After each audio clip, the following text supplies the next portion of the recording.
Hello everyone. Welcome to Midnight Crime Stories. I know many of you enjoy listening to these videos as you fall asleep, and I also know that this might be your first time coming across our channel.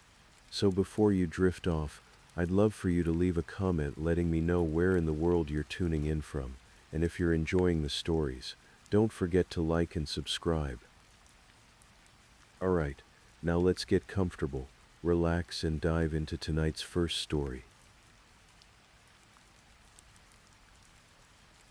Tonight, I'll share with you a story about a woman who lived with purpose and ambition, who loved deeply and dreamed boldly. But like many true crime stories, this one ends in tragedy. It's a reminder that darkness can hide in the most familiar places, and that the people we think we know best can sometimes surprise us in the most devastating ways. This is the story of Cherelle Pringle.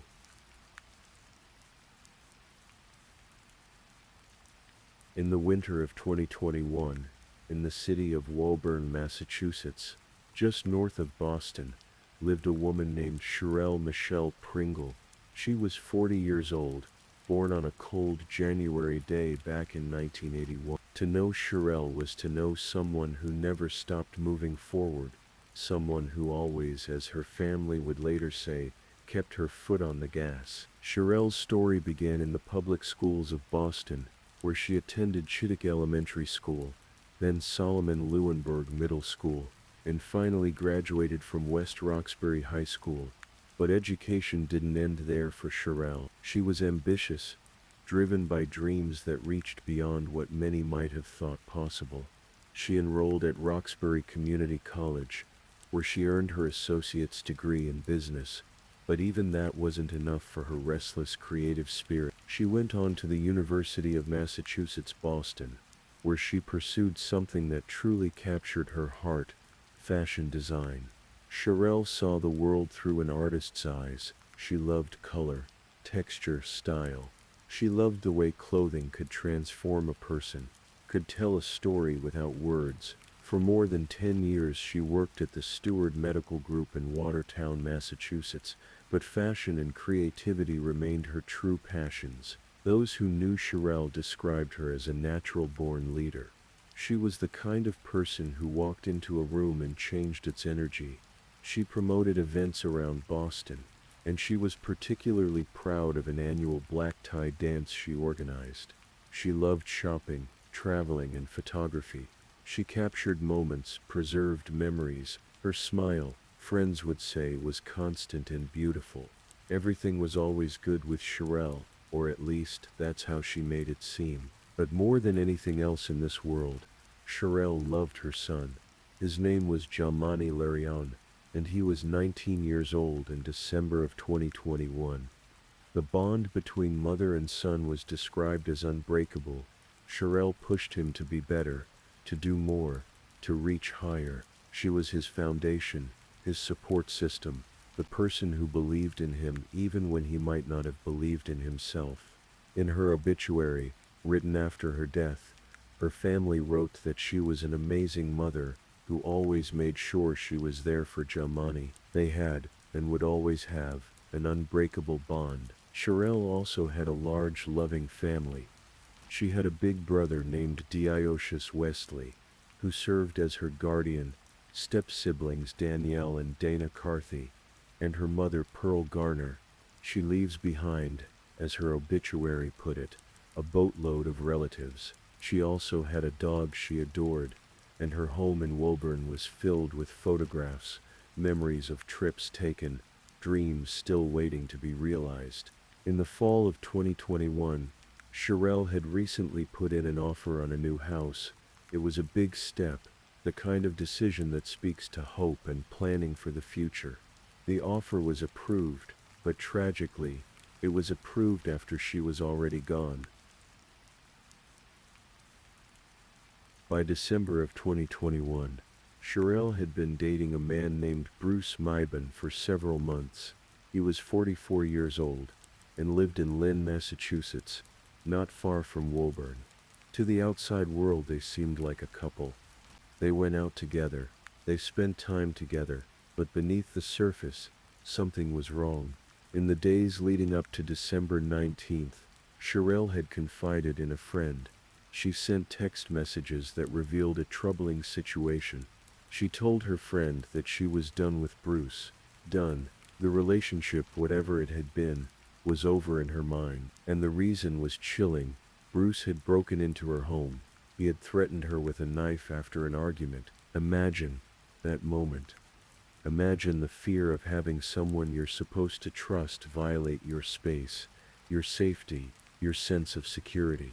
Sherelle had reached her limit. She had decided to end things, but she hadn't yet had the chance to make that clear to Bruce. Or perhaps she had, and he refused to accept it. On the evening of Saturday, December 18th, Sherelle told her mother she was going out on a date. It was a simple statement, the kind of thing a daughter tells her mother without a second thought. She was heading into Boston to meet Bruce. They were seen together at a nightclub around 1:30 in the morning on Sunday, December 19th. And then, as the early morning hours unfolded, Sherelle simply vanished. She didn't come home that Saturday night. She didn't answer her phone. She didn't respond to text messages. For anyone who knew Sherelle, this was immediately alarming. She was not the kind of person to disappear without explanation. She was responsible. She was communicative. She was a mother. By Sunday evening, around 7:45, Jamani Larian couldn't wait any longer. He called the police in Lynn and reported his mother missing. He knew something was wrong. A son knows his mother, knows her patterns, knows when something is off, and everything about this situation screamed that something terrible had happened. When someone you love goes missing, time becomes strange. Hours feel like days. Every moment without answers is agony. For Sherelle's family and friends, Sunday night stretched into Monday, and Monday stretched into Tuesday. The police had been notified. They shared Sherelle's information with other departments. But to Jamani, to Pearl Garner, to everyone who loved Sherelle, it didn't feel like enough. The family didn't wait for official channels to provide answers. They took matters into their own hands. They printed flyers with Sherelle's face on them and distributed them all over the area. They used technology, tracked her phone. They discovered that her phone's last known location was near a catch basin on the side of the road. It wasn't much, but it was something. They drove to the location. They searched, and that's when they found Sherelle's purse by the side of Route 107, near the Rumney Marsh Reservation in Saugus. Their hearts must have stopped. A purse. Her purse. But where was she? Two of Sherelle's friends, Troy Moore and Dante Webb, were among those searching. Dante said he thought he saw something. They doubled back. They looked more carefully. And there in the marsh, in the bushes off the highway, they found her. It was Tuesday, December 21st, 2021. 2 days after she'd been reported missing. 2 days of searching, of hoping against hope, of praying for a miracle that would never come. Sherelle Michelle Pringle was dead. Her body had been left in the marsh like refuse, like something disposable. The Essex County District Attorney's Office would later confirm that foul play was suspected. This wasn't an accident. This wasn't natural causes. Someone had taken Sherelle's life. At the scene on Tuesday afternoon, more than 24 police and emergency vehicles lined Route 107. Investigators combed through the area. The marsh, the roadway, every inch of ground that might hold a clue. Across the road, dozens of family members and friends gathered. They stood in shock, in disbelief, in overwhelming grief. Among them was Jamani Larian, who had reported his mother missing just 2 days before. He was now standing near the place where her body had been found. Can you imagine what that young man felt? The guilt, perhaps, of not checking on her more carefully. The anger at the person who did this. The emptiness of knowing he would never see his mother again. And there was Pearl Garner, Sherelle's mother. She sobbed while family members rubbed her back and embraced her. Later, she would describe what those days had been like. Pure hell, she called it. As a mother, she said, she felt like her heart had been ripped out. She didn't know what was going on. She felt the police should have been doing more, should have been acting faster. Friends spoke to reporters who had gathered at the scene. One friend, Ayanna O'Brien, who had known Sherelle since she was 12 years old, said that everybody knew her and everybody loved her. That's why so many people were there that day. The whole community was heartbroken. Glenn Wilder, Sherelle's cousin, remembered her smile. She was always happy, he said. Everything was always good with Sherelle. The investigation immediately turned to the last person known to have been with her, Bruce Meiben. Jamani had told police from the very beginning to locate Bruce, to find him, to check his phone. Everything, he said, tied back to one simple fact. Bruce was the last person with her. If you're the last person with somebody who's missing, Jamani reasoned, you should be the first one to help, the first one to go to the police, the first with everything. But Bruce wasn't helping. He wasn't in contact with anyone. That to Jamani was a sign. On Thursday, December 23, 2021, just 2 days before Christmas, Bruce Meiben was taken into custody. He was arrested and charged with larceny over $1,200, tampering with evidence, and obstruction of justice. Notably, at that time he was not yet charged with Sherelle's murder, though everyone knew the investigation was pointing in that direction. His arraignment took place in Lynn District Court. Nearly 350 spectators attended via Zoom. In the courtroom itself, the atmosphere was tense, electric with anger and grief. When Bruce appeared before Judge William Martin, the crowd erupted.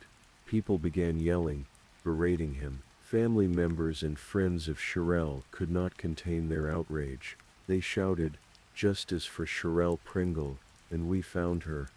The judge had to abruptly end the hearing because the situation was becoming uncontrollable. Bruce's defense attorney, John Morris, entered a not guilty plea on his behalf. Morris told reporters that Bruce denied the charges and insisted he did not kill his girlfriend. He claimed the government didn't have much evidence, that they couldn't identify Bruce doing anything wrong. It was a claim that would not age well. Bruce was held without bail. Over the following weeks, as investigators pieced together what had happened, it became clear that more charges would be coming. On Tuesday, January 4, 2022, Bruce Meiben was formally charged with the murder of Sherelle Pringle. Once again, a not guilty plea was entered on his behalf. The case moved through the legal system, from Lynn District Court to Essex County Superior Court after a grand jury indictment. Throughout this process, Sherelle's family showed up to every court appearance. Dozens of them, sometimes more than 30 people, would fill the courtroom to watch the proceedings.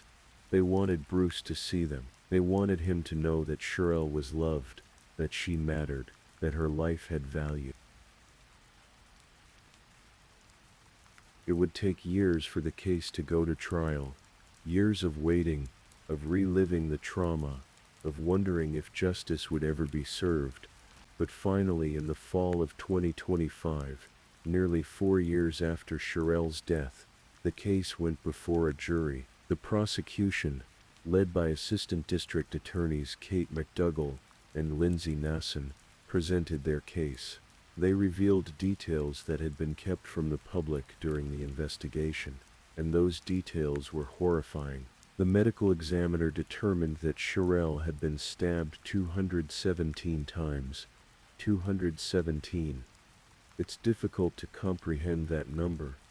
Each stab wound represents a moment of violence, a moment of rage, a moment when Bruce Meiben chose to drive a blade into Sherelle's body. The brutality was so extreme that Sherelle's family had to hold a closed casket funeral.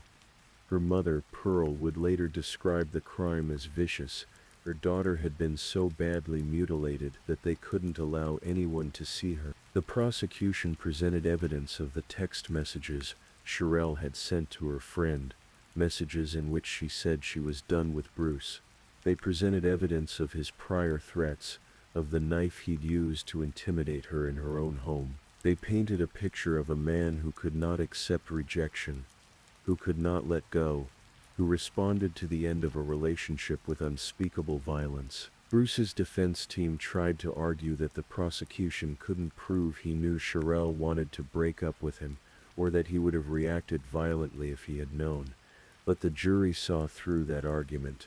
The evidence was overwhelming. On Monday, November 4, 2025, after hearing all the evidence, the jury returned with their verdict, guilty of first-degree murder. The next day, Wednesday, November 5, 2025, Bruce Maben stood before Judge Thomas Drexler in Essex County Superior Court for sentencing.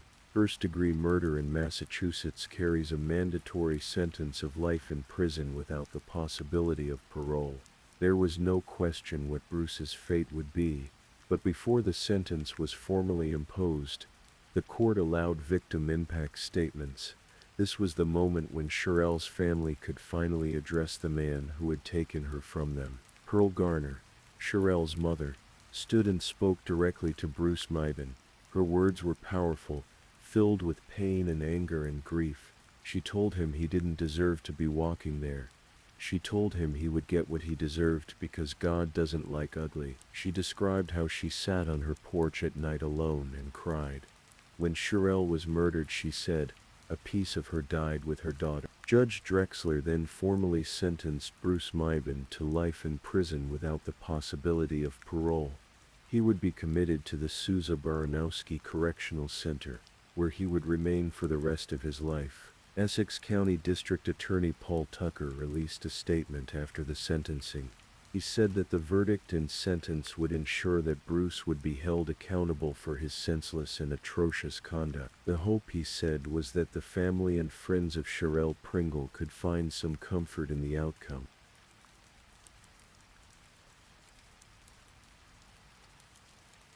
As we come to the end of this story, it's important to remember who Sherelle Pringle really was. Not just a victim, not just a statistic, but a living, breathing human being, with dreams and plans, and people who loved her. She was a woman who earned 2 college degrees, who worked hard for more than 10 years in her field, who loved fashion and photography and travel. She was a mother who adored her son and pushed him to be his best self. She was a friend who lit up every room she entered, whose smile was constant and beautiful. She was a daughter who stayed close to her mother, a sister, a cousin, a beloved member of a large and loving family. She had just had an offer accepted on a new home. She was moving forward with her life, making plans, dreaming of the future, and then, in one terrible night, all of that was taken away. Domestic violence is an epidemic that too often ends in tragedy. The statistics are staggering. On average, more than 3 women are murdered by their current or former intimate partners every day in the United States. When a woman tries to leave an abusive relationship, the risk of violence increases dramatically. The most dangerous time for a victim is often when they've decided to end the relationship. Sherelle made that decision. She told her friend she was done with Bruce. She was ready to move on, and he couldn't accept it. If you or someone you know is experiencing domestic violence, please reach out for help. The National Domestic Violence Hotline is available 24 hours a day at 1-800-799-7233. All calls are confidential and free. You can also visit their website at thehotline.org. Bruce Maben is now in his late 40s, serving a life sentence in a Massachusetts prison. He will never walk free again. He will never have the chance to hurt anyone else. But that doesn't bring Sherelle back. It doesn't ease her mother's tears on the porch at night. It doesn't give Jamani his mother back for birthdays and holidays, and all the ordinary moments that make up a life. Sherelle's obituary ended with these words: "She always kept her foot on the gas and never let up. A true leader. She was an amazing mother." Those words capture who she was, but they also remind us of what was lost. A leader, A mother, a dreamer, a woman who lived fully and loved deeply. Tonight, as you drift off to sleep, perhaps you'll think of Sherelle, not with sadness, but with appreciation for the life she lived and the love she gave. And perhaps you'll hold a little tighter to the people you love, knowing how fragile and precious life can be. So if this is your first time listening to one of our true crime stories, welcome to Midnight Crime Stories, where we explore these cases in a calm and respectful way. I also want to take a moment to appreciate my amazing subscribers who've been rocking with me. Thank you so much for your continued support. If you're still awake and listening, don't forget to drop a comment.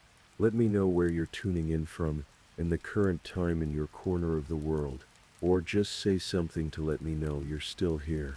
And if you haven't already, be sure to like this video and subscribe, so you don't miss our next true crime stories for sleep. Now let's move on to our second story.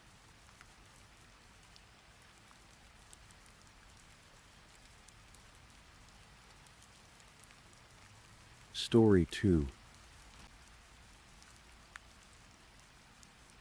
This story is heavy, as these tales often are, but told in a way that allows you to drift peacefully while we explore the facts of a case that shook Gwinnett County, Georgia. This is the story of Amari Hall. In the autumn of 2021, the extended stay hotels along Jimmy Carter Boulevard in Peachtree Corners, Georgia, housed a transient population. Families between homes, people starting over.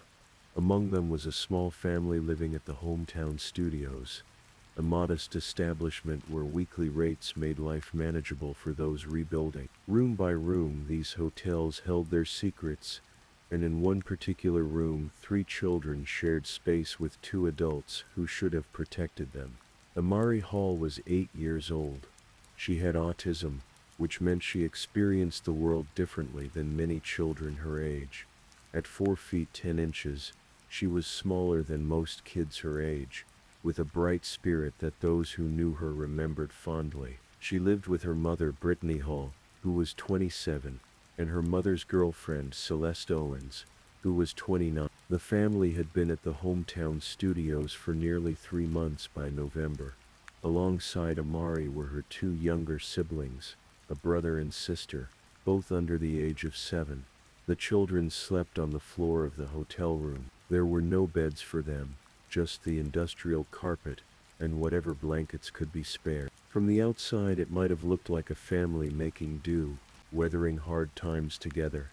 But inside that room something terrible was happening. Sunday, November 21st, 2021, began like any late autumn morning in Georgia. Cool but not cold, the sun rising over the suburban sprawl. At 9 o'clock that morning, the Gwinnett County Police Department received a call that would launch a search, an investigation, and eventually a murder trial that would horrify even seasoned detectives. The caller was Brittany Hall. She told the dispatcher she was extremely concerned for her daughter's safety. She said she hadn't seen Amari in hours, that she didn't know where the little girl could be. "My daughter is missing," she said, her voice carrying the kind of panic that makes dispatchers sit up straighter. She explained that she had fallen asleep sometime between midnight and 1 o'clock in the morning. When she woke up, Amari was gone. The child, she insisted, had vanished from their hotel room. Officers arrived quickly. Missing child cases are always urgent, but when that child has autism, when that child is in an unfamiliar area, the urgency multiplies. Gwinnett County Police launched an immediate search. They went door to door through the hotel. They searched the surrounding woods. They checked nearby businesses, parking lots, anywhere a small child might wander. By midday, police had released Amari's description to the media and the public. A missing person notice went out, 4 feet 10 inches tall, last seen wearing a Tweety Bird jacket and a blue and white pajama set, diagnosed with autism. If you see her, call police immediately. The search continued through the afternoon and into the evening. As the temperature dropped and darkness fell, the worry deepened. Corporal Kylie Boney spoke to reporters, her concern evident. Miss Hall is new to the area, so she doesn't have a lot of friends or family she would reach out to, she explained. Officers are just patrolling the area, searching the woods, searching different businesses, trying to figure out where she could have gone. The search was exhaustive. Police conducted door-to-door inquiries. They combed through wooded areas. They reviewed surveillance footage from nearby businesses, but there was no sign of Amari Hall. As the hours passed, something began to trouble investigators. The story didn't quite add up. Celeste Owens had her own version of events. She told police she had left the hotel room the night before to visit her grandmother's home in Tucker, a nearby community. She claimed she returned early that morning and didn't discover Amari was missing until around 10 o'clock. But when detectives compared notes, when they reviewed the timeline, when they looked at the evidence, inconsistencies emerged. There were the cameras at the hotel, for instance. On the day Brittany Hall claimed she had gone out searching for her daughter, the surveillance footage showed something different. No one was seen walking around, looking for a missing child. No frantic mother checking behind buildings, calling out a name, knocking on doors. And then there were the two younger children. When police interviewed them separately, away from the adults, they said something that changed everything. They said their sister had been hurt by the women. They described violence. They described abuse. By Monday evening, 34 hours after Amari was first reported missing, the search was called off. Not because they had found her, but because investigators no longer believed they were looking for a missing child. They believed they were looking for a body. Tuesday morning, November 23, 2021. The air was crisp, the kind of autumn day that would normally bring families to parks, children to playgrounds. Instead, in a wooded area near the Stone Mill Trace neighborhood in DeKalb County, just across the county line, police made a discovery. At 10:45 in the morning, officers found Amari Hall. She was wrapped in 3 white trash bags. One had been slipped over her head, extending down to her abdomen. Another covered her legs, stopping short of her hips. A third was wrapped around her torso, tied with black rope. Even through the plastic you could see her small form. She wasn't fully covered. There were lacerations visible on her arms. This was no accident. This was no tragic misunderstanding. This was a child who had been killed, wrapped in garbage bags like refuse, and dumped in the woods. At 1 o'clock that afternoon, Gwinnett Police Chief J.D. McClure held a press conference. His face was grave as he delivered the news no community wants to hear. Unfortunately, these are not the results we hoped for, he said. Amari Hall was dead, and the investigation had revealed she had never been missing at all. By the time Amari's body was found, both Brittany Hall and Celeste Owens were already in custody, arrested on charges of child cruelty. Now those charges would be upgraded. Owens would face murder. Brittany Hall would face charges of concealing a death. But the full horror of what had happened to Amari would only become clear in the days and weeks that followed, as investigators pieced together the final months of her short life. When police searched Celeste Owens' cell phone, they found something disturbing. Security camera footage. The family had a Nest camera in their hotel room, and it had been recording. Owens had deleted some of this footage, but investigators were able to recover it. What they found was a chronicle of abuse. Video after video showed both women, Brittany Hall and Celeste Owens, hitting the children, kicking them, abusing them in ways that made even hardened detectives struggle to watch. In one video from July, months before Amari's death, Owens can be seen walking over to one of the children and slapping them across the face with such force that the child's head snapped back. In another, she tightens a cloth around one of the younger children's eyes, blindfolding them, before slapping and kicking them while they're on the ground. There's footage of Owens stomping on a child's back with her foot, then kicking them so hard they slide across the hotel room floor. Brittany Hall appears in the videos too. In one clip she walks over to one of her children and slaps them 11 times on the back in rapid succession. In another, she and Owens stand over a child lying on the floor, using a belt or cord to whip the child's legs repeatedly. These weren't isolated incidents. These were patterns. These were methods. According to the warrants in later trial testimony, the two women abused the children together, slapping them in the back of the head, stomping on them, blindfolding them, kicking them, and Amari, it seemed, bore the worst of it. The autopsy told a story that medical examiners don't forget. Dr. James Claude Upshaw Downs, an associate medical examiner for Gwinnett County, performed the examination of Amari's body. What he found painted a picture of prolonged suffering. Amari Hall weighed 54 pounds. For an 8-year-old girl, that was severely underweight. She showed clear signs of malnutrition. Her body had been deprived of the nutrition it needed to grow, to heal, to thrive. She had multiple fractured ribs, internal bleeding, a lacerated liver, the kind of injury that comes from blunt force trauma so severe it crushes the organ against the spine. Something hit the outside of Amari's body and crushed her liver against her spine. Dr. Downs explained during later testimony. The cause of death was listed as battered child syndrome, with multiple blunt force injuries. In other words, Amari Hall had been beaten repeatedly over time, and those beatings had eventually killed her. The medical examiner's conclusion was unequivocal. This was not an accident. This was not a single moment of violence. This was systematic, prolonged abuse that had ended in death. In the hours and days after Amari's body was found, investigators continued building their case. They found more evidence on Owen's phone, evidence that suggested planning, awareness, perhaps panic. In her search history, deleted but recoverable, were queries that painted a damning picture. What to do when a child just doesn't listen? Lakes near me. How do sewers on the streets work?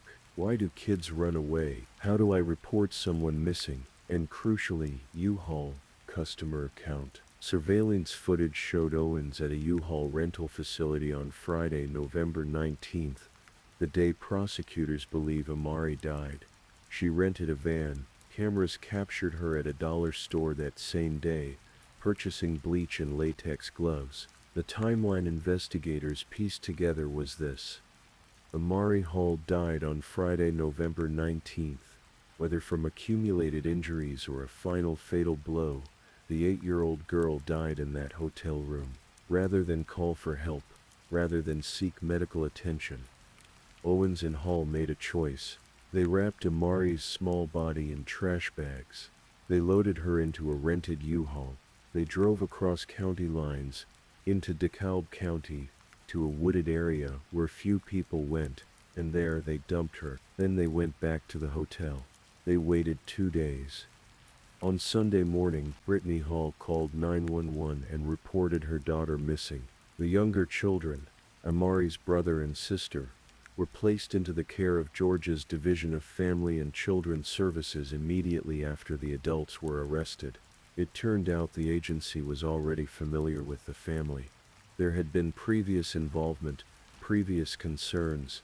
During the investigation, officers found that the children appeared to have injuries consistent with abuse. The videos on Owen's phone showed they had been victimized as well, though not to the same fatal extent as their sister. When the younger sister eventually testified at trial, 3 years later at age 9, she described the last night she saw Amari alive. She told the court that their mother, Brittany Hall, had put toilet paper in Amari's mouth. The next day, she wouldn't wake up. The little girl remembered her mother trying to wake Amari.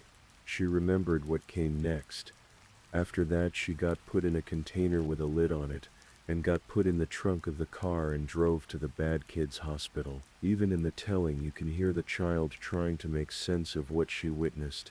trying to understand why her sister was placed in a container, why she was driven away, why she never came back.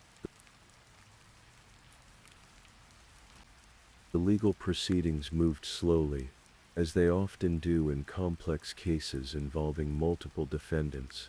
Celeste Owens was indicted on 21 criminal charges: malice murder, 3 counts of felony murder, aggravated battery, aggravated assault, 11 counts of cruelty to children, making a false statement, and concealing the death of another. Brittany Hall faced 17 charges: malice murder, felony murder, multiple counts of cruelty to children in the first degree, concealing the death of another, and false statements. It would be 3 years before the first trial began. In December 2024, Celeste Owens went on trial in Gwinnett County Superior Court. Judge Angela Duncan presided. The prosecution was led by Deputy Chief Assistant District Attorney Sabrina Nizam and Assistant District Attorney Brian Brown. The trial lasted a week. The evidence presented was extensive and disturbing. Jurors saw the recovered videos of abuse. They viewed photographs from the crime scene, images of Amari's body wrapped in those trash bags in the woods. They heard testimony from medical examiners, from investigators, from Amari's younger sister. The defense, led by attorney Robert Greenwald, argued that there was no direct evidence linking Owens to Amari's death. He pointed out that the videos of abuse on the phone were from months earlier, from July, not from November. He questioned the timeline, the proof of who delivered the fatal blow. Where was she killed? We don't know. We have no evidence of that whatsoever, Greenwald told the jury. There's no direct evidence she killed Amari. He urged the jury to base their verdict on evidence, not emotion. You are to base your verdict on the evidence, or lack thereof, not on emotion or sympathy, he said. But the prosecution painted a different picture. In closing arguments, Nizam didn't shy away from the emotional weight of the case. This defendant was directly abusing not just Amari but all of the children, she said. The defendant helped beat the living life out of Amari. She emphasized that the abuse was joint, that both women participated, that the pattern of violence made both culpable. It doesn't matter who delivered the fatal blow, Nizam argued. Ladies and gentlemen, it was not one fatal blow. Every single blow was fatal to Amari. The prosecution described how Owens had searched for information about disposing of evidence, about sewers and lakes. They showed how she rented the U-Haul, bought cleaning supplies and gloves, and drove to dump the body. They presented the medical evidence showing prolonged abuse, malnutrition, internal injuries that spoke to repeated trauma. This is barbaric, the prosecutors said of the abuse. They called Amari's treatment and death the epitome of evil. Celeste Owens chose not to testify in her own defense.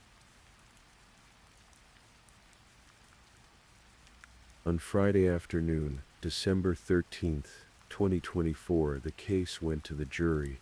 They began deliberations just before 3:30 in the afternoon. 2 hours later, they returned with their verdict: guilty on all counts: malice murder, 3 counts of felony murder, aggravated battery, aggravated assault, 11 counts of cruelty to children, making a false statement, concealing the death of another. 21 guilty verdicts in total.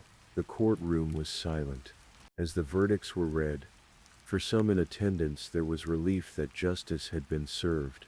For others, the weight of what had been described over the past week was simply too heavy for any verdict to lift. Sentencing came swiftly. Judge Angela Duncan didn't mince words as she addressed Celeste Owens. This is by far the most heinous evil that I have seen in my entire career, Judge Duncan said. It is something I will never understand, nor will I ever forget it. She sentenced Owens to life in prison without the possibility of parole, plus an additional 235 consecutive years. It was a sentence designed to ensure Owens would never walk free, never have the chance to harm another child, never return to society. Gwinnett County District Attorney Patsy Austin Gatson, released a statement following the verdict and sentencing. "This was a horrible way to treat these children, and a tragedy that Amari Hall was killed as a result," she said. "We pray that her siblings are able to heal from the abuse they endured, and that their extended family can get a sense of closure." Brittany Hall's trial came later, in September 2025. Unlike Owens, Brittany chose to enter a plea. She pleaded guilty to felony murder, 11 counts of child cruelty, concealing the death of another, and making false statements. At her sentencing, District Attorney Austin Gatson made it clear that Brittany's role was significant and unforgivable. "This mother failed to protect her children and joined in the abuse," Austin Gatson said. "This ended tragically." Brittany Hall was also sentenced to life in prison. She will spend the rest of her days behind bars, separated from the 2 surviving children she failed to protect.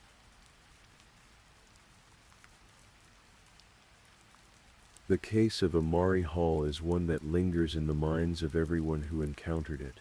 For the investigators who recovered those videos, who saw what was done to 3 small children in that hotel room. For the medical examiner who documented injury after injury on an 8-year-old's body. For the jurors who had to watch the evidence, hear the testimony, and then deliberate on the fate of the adults responsible. Judge Duncan's words at sentencing perhaps captured it best. This was evil she had never seen before, evil she would never forget. It's cases like these that remind us how vulnerable children are, how much they depend on the adults in their lives for protection, for love, for basic safety. And Mary Hall deserved a childhood.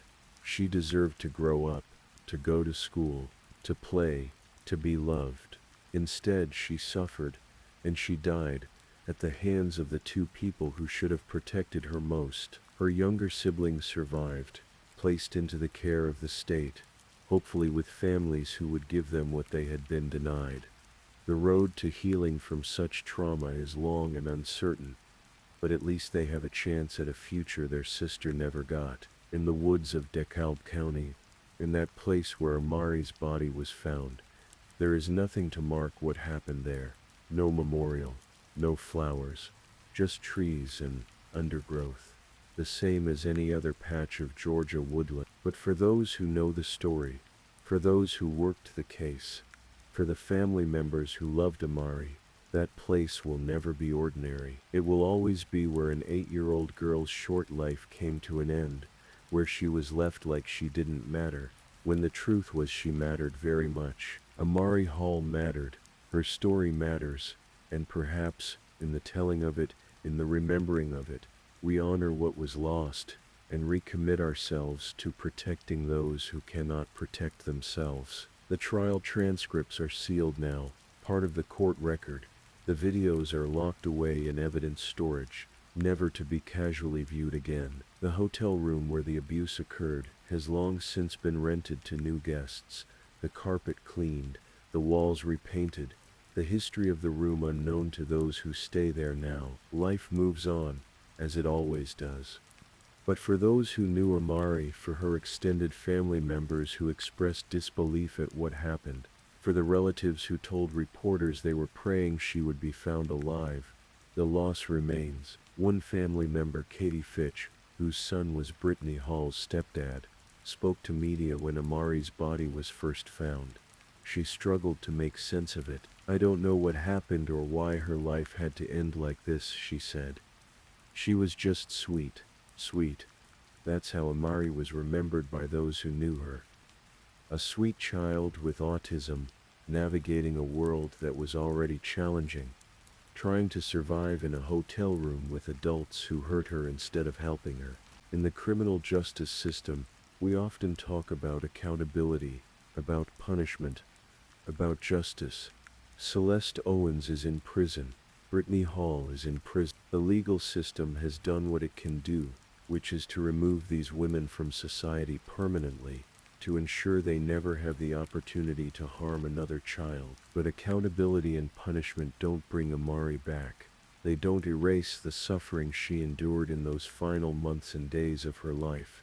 They don't undo the fractured ribs, the malnutrition, the fear she must have felt. What they do, perhaps, is affirm that her life had value, that what happened to her was not acceptable, that as a society we care enough about the most vulnerable among us to demand consequences when they are harmed. The two younger children, now in different care, carry with them the memories of what they witnessed.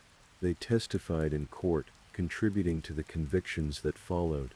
That's a heavy burden for young children to bear, but in bearing it they helped ensure that the truth came out, that their sister's death was not covered up or forgotten. As they grow older, they'll hopefully find ways to process their trauma, to build lives that are stable and safe, and filled with the love they were denied in that hotel room.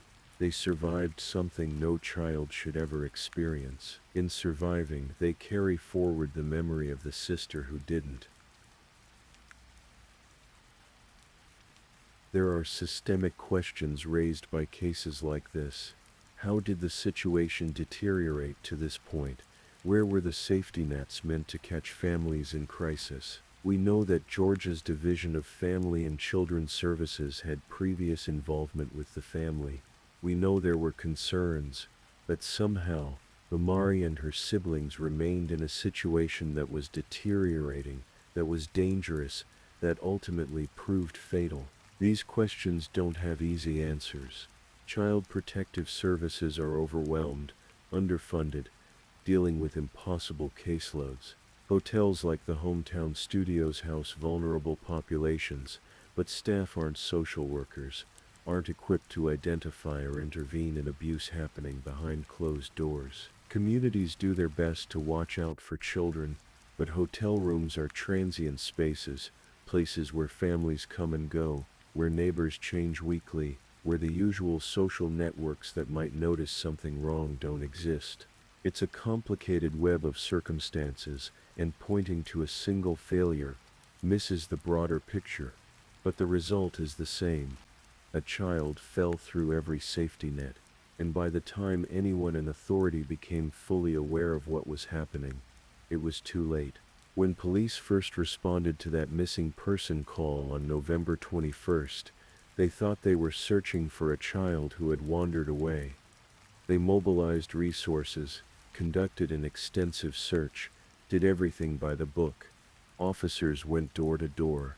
They searched wooded areas, they alerted the media and public, but all the while, Amari wasn't missing. She was already dead. Her body was already in those woods across the county line.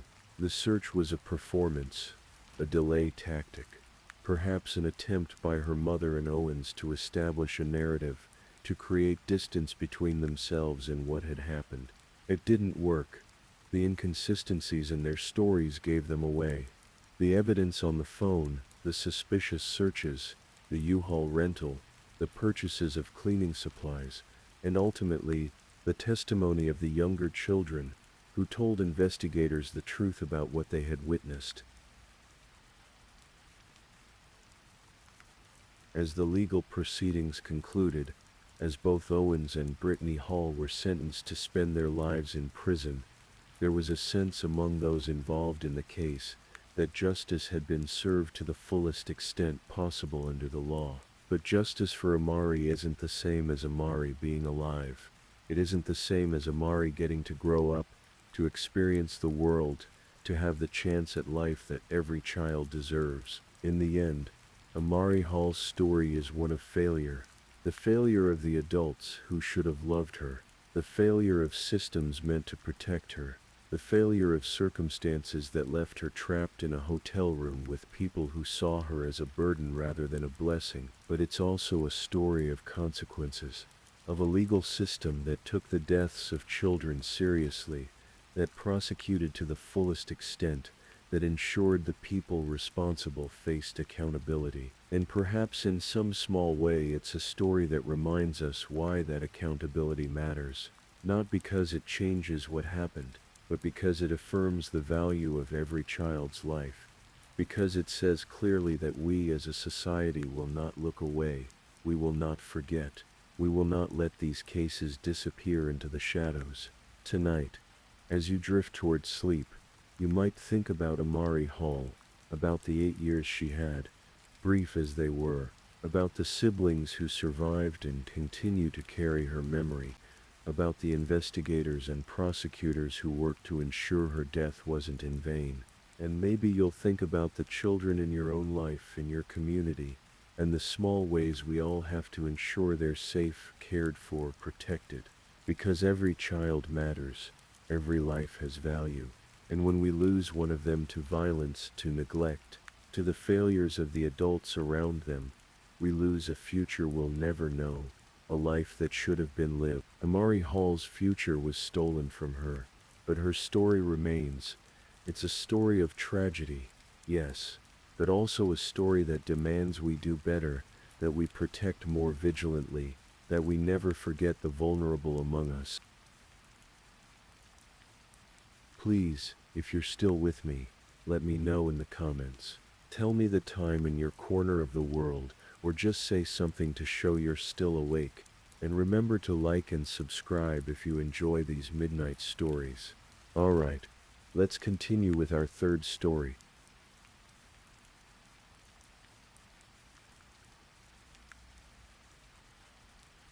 Story 3. Tonight, we'll explore a story from the quiet streets of Wadsworth, Ohio. This is a case that reminds us of the fragility of trust and the darkness that can hide behind the most ordinary facades.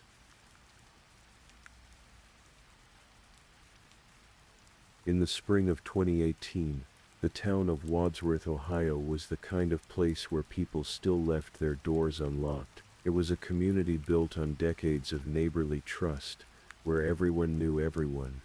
And the worst crimes were usually nothing more than a stolen bicycle or kids spray painting graffiti in the park after dark. On Portage Street, in a modest home filled with memories spanning nearly a century, lived Margaret Douglas.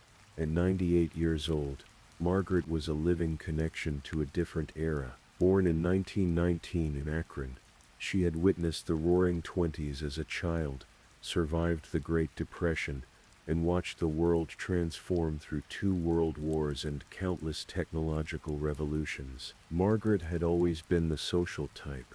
In her youth, she worked at O'Neill's department store in Akron, where her warm personality made her popular with customers and co-workers alike. After the Second World War ended, she met Donald Douglas, an Army veteran who had returned home to work at the Ohio Match Company.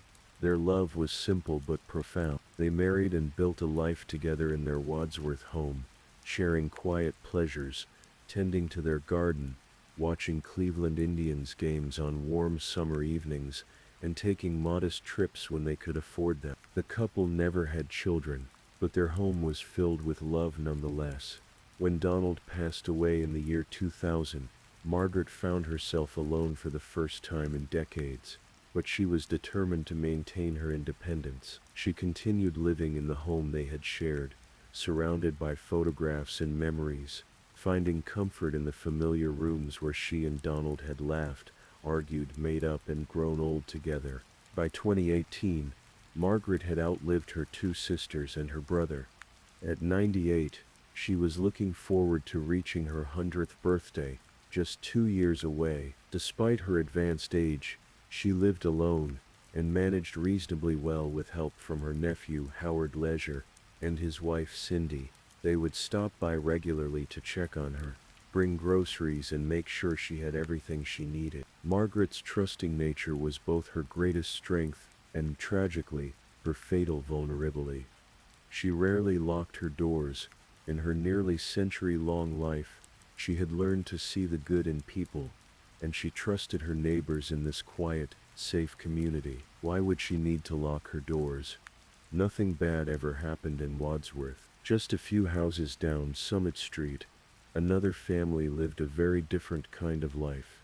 The Ramsey family consisted of Stephen and Christine Ramsey and their son, Gavon. To the outside world, they seemed like any other suburban family, but inside their home, darkness was growing. Gavon Ramsey was 17 years old in the spring of 2018. He was a junior at Wadsworth High School, tall and seemingly ordinary in every way. But beneath the surface of this teenage boy lurked something deeply disturbed. Since the age of 10, Gavon had exhibited troubling behaviors. There were records of him chasing his siblings with knives, concerning enough that mental health professionals worried he might harm himself or others. As he grew older, Gavon's behavior escalated. He was suspended from school for bringing an airsoft gun to campus. Another time, he climbed onto the roof of Central Intermediate School and broke in. He spray-painted graffiti in a city park. These incidents were dismissed as teenage rebellion, the kind of mischief that many adolescents get into, but they were signs of something far more sinister. Gavon kept a journal. In it, he wrote extensively about serial killers, studying their methods, their motivations, their psychology.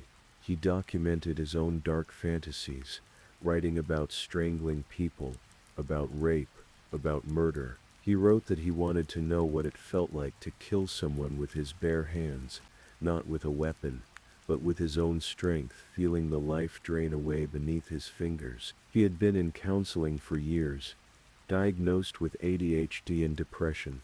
His mother would later testify that doctors had prescribed him Zoloft, and she believed the medication had changed him for the worse.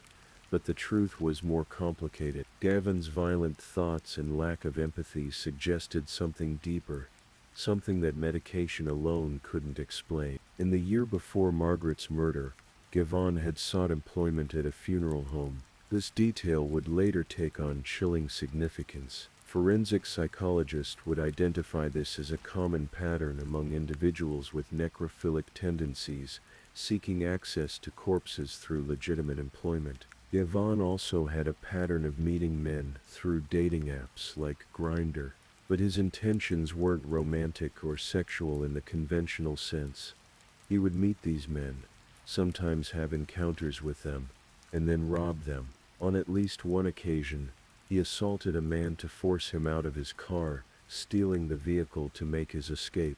It was a pattern of escalating violence, each act bolder than the last, each crime feeding a growing hunger for something more extreme. He would break into cars around the neighborhood with his friend Zachary, stealing small items, spare change, whatever they could find. These weren't crimes born of desperation or poverty. They were crimes of opportunity, of thrill-seeking, of a young man testing boundaries and finding that each line he crossed only made him hungry to cross the next one. On the night of April 5, 2018, something shifted in Gavon Ramsey. Perhaps it was the culmination of years of dark fantasies. Perhaps it was a decision he had been building toward for months. Whatever the catalyst, Gavon made a choice that night that would destroy multiple lives and shock an entire community. Margaret Douglas was last seen alive that day, April 5th. She was in her home on Portage Street, going about her evening routine as she had done thousands of times before. She had no idea that someone was watching, planning, waiting. In the early morning hours of April 6th, between 2:09 and 4:10 a.m., Gavon Ramsey walked through Margaret's unlocked door. He was wearing plastic gloves, a detail that would later prove he had planned this carefully. This wasn't a spontaneous act of violence or a burglary gone wrong. This was premeditated murder. Gavon found Margaret sleeping on her couch. For several minutes he stood there filming her with his cell phone. An elderly woman, innocent and vulnerable, completely unaware of the evil that had entered her home. Then, as she began to stir, Gavon made his move. He strangled her, not quickly, not mercifully. Strangulation is one of the most intimate and brutal forms of murder. It takes several minutes for someone to die this way. Margaret would have woken to find a stranger's hands around her throat, squeezing, cutting off her air. She would have struggled, fought, her 98-year-old body doing its best to survive. The bruising on her face and head suggested she tried to fight him off. She was, according to her nephew, a feisty woman, who wouldn't have gone down without a fight. But Gavon was young and strong, and Margaret was old and frail. Eventually her struggles weakened. Eventually she stopped breathing. And then, the true horror began. Gavon spent the next 2 hours in that house with Margaret's body. He undressed her. He posed her in various positions. He took photographs and videos. He engaged in acts so disturbing that even in a true crime context, they're difficult to describe. He used her dead hand to pleasure himself. He sexually assaulted her corpse, documenting everything on his phone. These weren't impulsive acts. Gavon had organized these files on his phone in a hidden folder. He called it Dark. The password he chose to protect this folder was simple and telling: murder. When he was finally done, Gavon stuffed Margaret's small body into a closet that measured just 1.5 feet by 2.5 feet. He contorted her limbs to make her fit, then covered her with clothes and a vacuum cleaner. He took her red wallet as a trophy. Then he walked out of her house and went home, arriving before his parents woke up at 5 a.m. Later, Gavon would tell investigators that he felt nothing. No guilt, no remorse, no emotion at all. He simply continued with his life, breaking into cars, drinking, smoking marijuana, as if he hadn't just committed one of the most depraved murders in Ohio's history. Days passed. Margaret's family tried to reach her, but there was no answer. This wasn't entirely unusual, but as the days stretched on, concern grew. On April 3rd, they had last spoken to her. By April 9th, 6 days later, her nephew Howard was worried enough to call the police. Officers from the Wadsworth Police Department went to Margaret's home to perform a wellness check. They searched the house but didn't find her. The home appeared undisturbed. There were no obvious signs of a struggle, but Margaret was nowhere to be found. That evening, Howard and Cindy arrived to help with the search. They looked through the house more thoroughly, and then, Howard opened the closet. Underneath a pile of clothing and a vacuum cleaner, he found the image of Margaret's body, crammed into that small space, would haunt him for the rest of his life. The Wadsworth Police Department immediately launched a homicide investigation. The scene was disturbing. Margaret's nightgown was torn. There was bruising on her face and head. The trauma to her neck indicated strangulation. Her disheveled, partially removed clothing suggested sexual assault, though the autopsy would later reveal no evidence of assault on her living body, a detail that would become significant. Forensic teams collected DNA and fingerprints. Family members were tested and ruled out. Investigators found a crucial piece of evidence in the backyard, a discarded plastic glove. Whoever had killed Margaret had worn gloves to avoid leaving evidence, but had carelessly dropped one while fleeing. The investigators also noted that Margaret's red wallet was missing. They began to theorize this might have been a burglary gone wrong.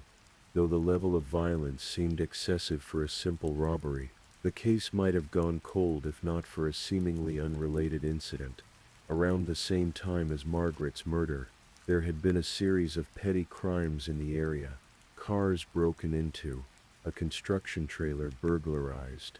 Small-time stuff, the kind of crimes that usually get low priority, but sometimes, it's the small crimes that crack the big cases. Someone had broken into a construction trailer and left their phone behind. Police traced the phone to a young man named Zachary. When they brought him in for questioning, Zachary was quick to cooperate.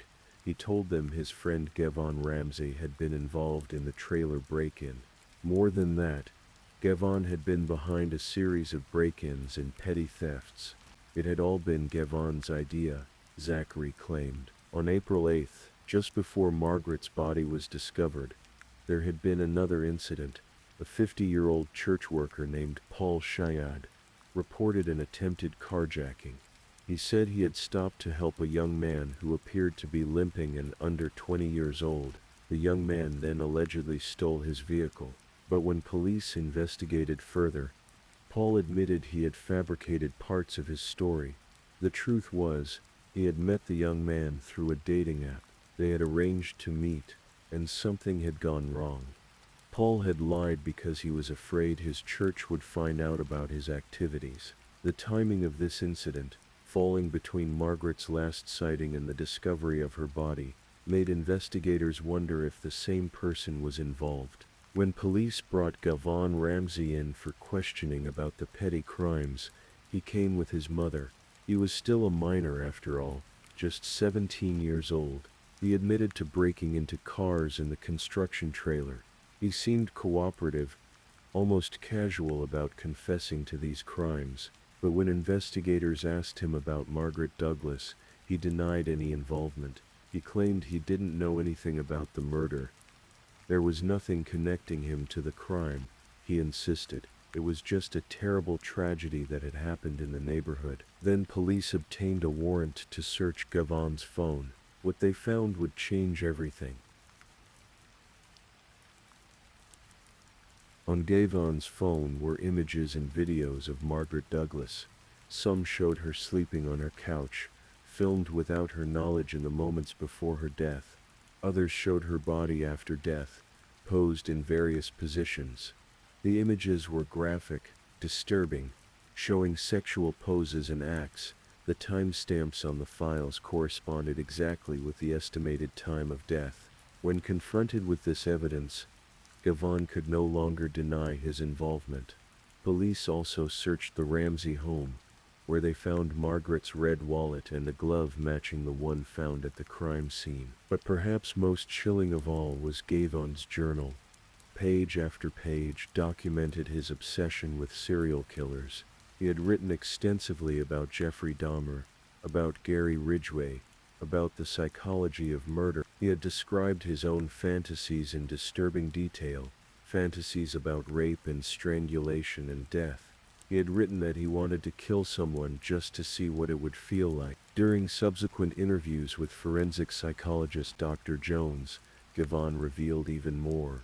He admitted that if he hadn't been caught, he probably would have killed again. He described feeling nothing after murdering Margaret. No guilt, no fear, just emptiness. He said he could portray whatever personality he wanted in public, but when he was alone with his thoughts, he struggled. Dr. Jones diagnosed Gavon with conduct disorder with limited prosocial emotions and sexual sadism disorder. The diagnosis painted a picture of a young man who displayed a repetitive pattern of violating the rights of others, who showed aggression toward people, who engaged in destruction of property and theft, who had a callous disregard for others' suffering. The sexual sadism disorder explained his need to inflict pain and degradation to achieve sexual gratification. The case went to trial. Gavon was charged as an adult with a 9-count indictment that included aggravated murder, 2 counts of murder, 3 counts of felony murder, aggravated burglary, kidnapping, and gross abuse of a corpse. Given the severity of the crimes and the evidence against him, Gavon pleaded no contest in November of 2018. The sentencing hearing was extensive, lasting several hours. It resembled a capital murder trial, with testimony from multiple experts, corrections officials, and even Gavon's parents. His mother, Christine, took the stand and testified about her son's mental health struggles. She talked about the years of counseling, the medications, her belief that Zoloft had somehow changed him. It was a mother's desperate attempt to find an explanation, to make sense of how her son could have done something so unspeakably evil. But the evidence was overwhelming. The journal entries, the videos and photos, the careful planning, the complete lack of remorse. This wasn't a tragic accident or a momentary loss of control. This was a calculated, premeditated murder followed by hours of degrading a corpse. Margaret's family members gave victim impact statements. Her nephew Howard and his wife Cindy described the trauma of finding her body. They spoke about Margaret's kindness, her trust, her excitement about reaching her 100th birthday. They talked about how that trust had been betrayed in the most horrific way imaginable. On January 3, 2019, Medina County Common Pleas Judge Joyce Kimbler handed down her sentence. She ruled that Gavon Ramsey was, in her words, corrupt beyond redemption and unfit to ever re-enter society. She sentenced him to life in prison without the possibility of parole for the aggravated murder charge. She added an additional 21 years for the other crimes, 10 years for aggravated burglary, 10 years for kidnapping, and 12 months for gross abuse of a corpse, all to run consecutively. It seemed like justice had been served. Margaret's family felt a sense of relief and closure. The community could begin to heal. A dangerous predator had been taken off the streets permanently. But the story didn't end there. In 2021, Ohio passed Senate Bill 256. This new law abolished mandatory life without parole sentences for juveniles convicted of murder. It also made juvenile offenders eligible for parole after serving between 18 and 30 years in prison, depending on their crimes. For someone like Gavon, convicted of homicide, it meant he would be eligible for a parole hearing after serving 25 years. Margaret's family was devastated. The finality they had felt at sentencing had been stripped away. Patricia Sacco, Margaret's great-niece, spoke out about her family's fear. She described how they had spent every day since the sentencing, believing that Gavon would never walk free. Now they faced the terrifying possibility that he could be released while they were still alive. Patricia herself was young enough that Gavon could potentially be released while she was still in middle age. The family's concerns went beyond just the horror of seeing their aunt's killer freed. They worried about the parole process itself. Would the parole board be given the full details of what Gavon had done? Would they see the photos he took? Would they read his journal entries? Or would they simply see the charges on paper, aggravated murder and abuse of a corpse, without understanding the full depravity of his actions? Patricia and other family members vowed to attend every parole hearing. Every 5 years they would have to relive the trauma of Margaret's murder. They would have to look at Gavon Ramsey, now older, and argue why he should remain behind bars. They would have to describe again and again what he did to their beloved aunt. The new law created a painful debate. The supporters argued that juveniles have a greater capacity for rehabilitation than adults.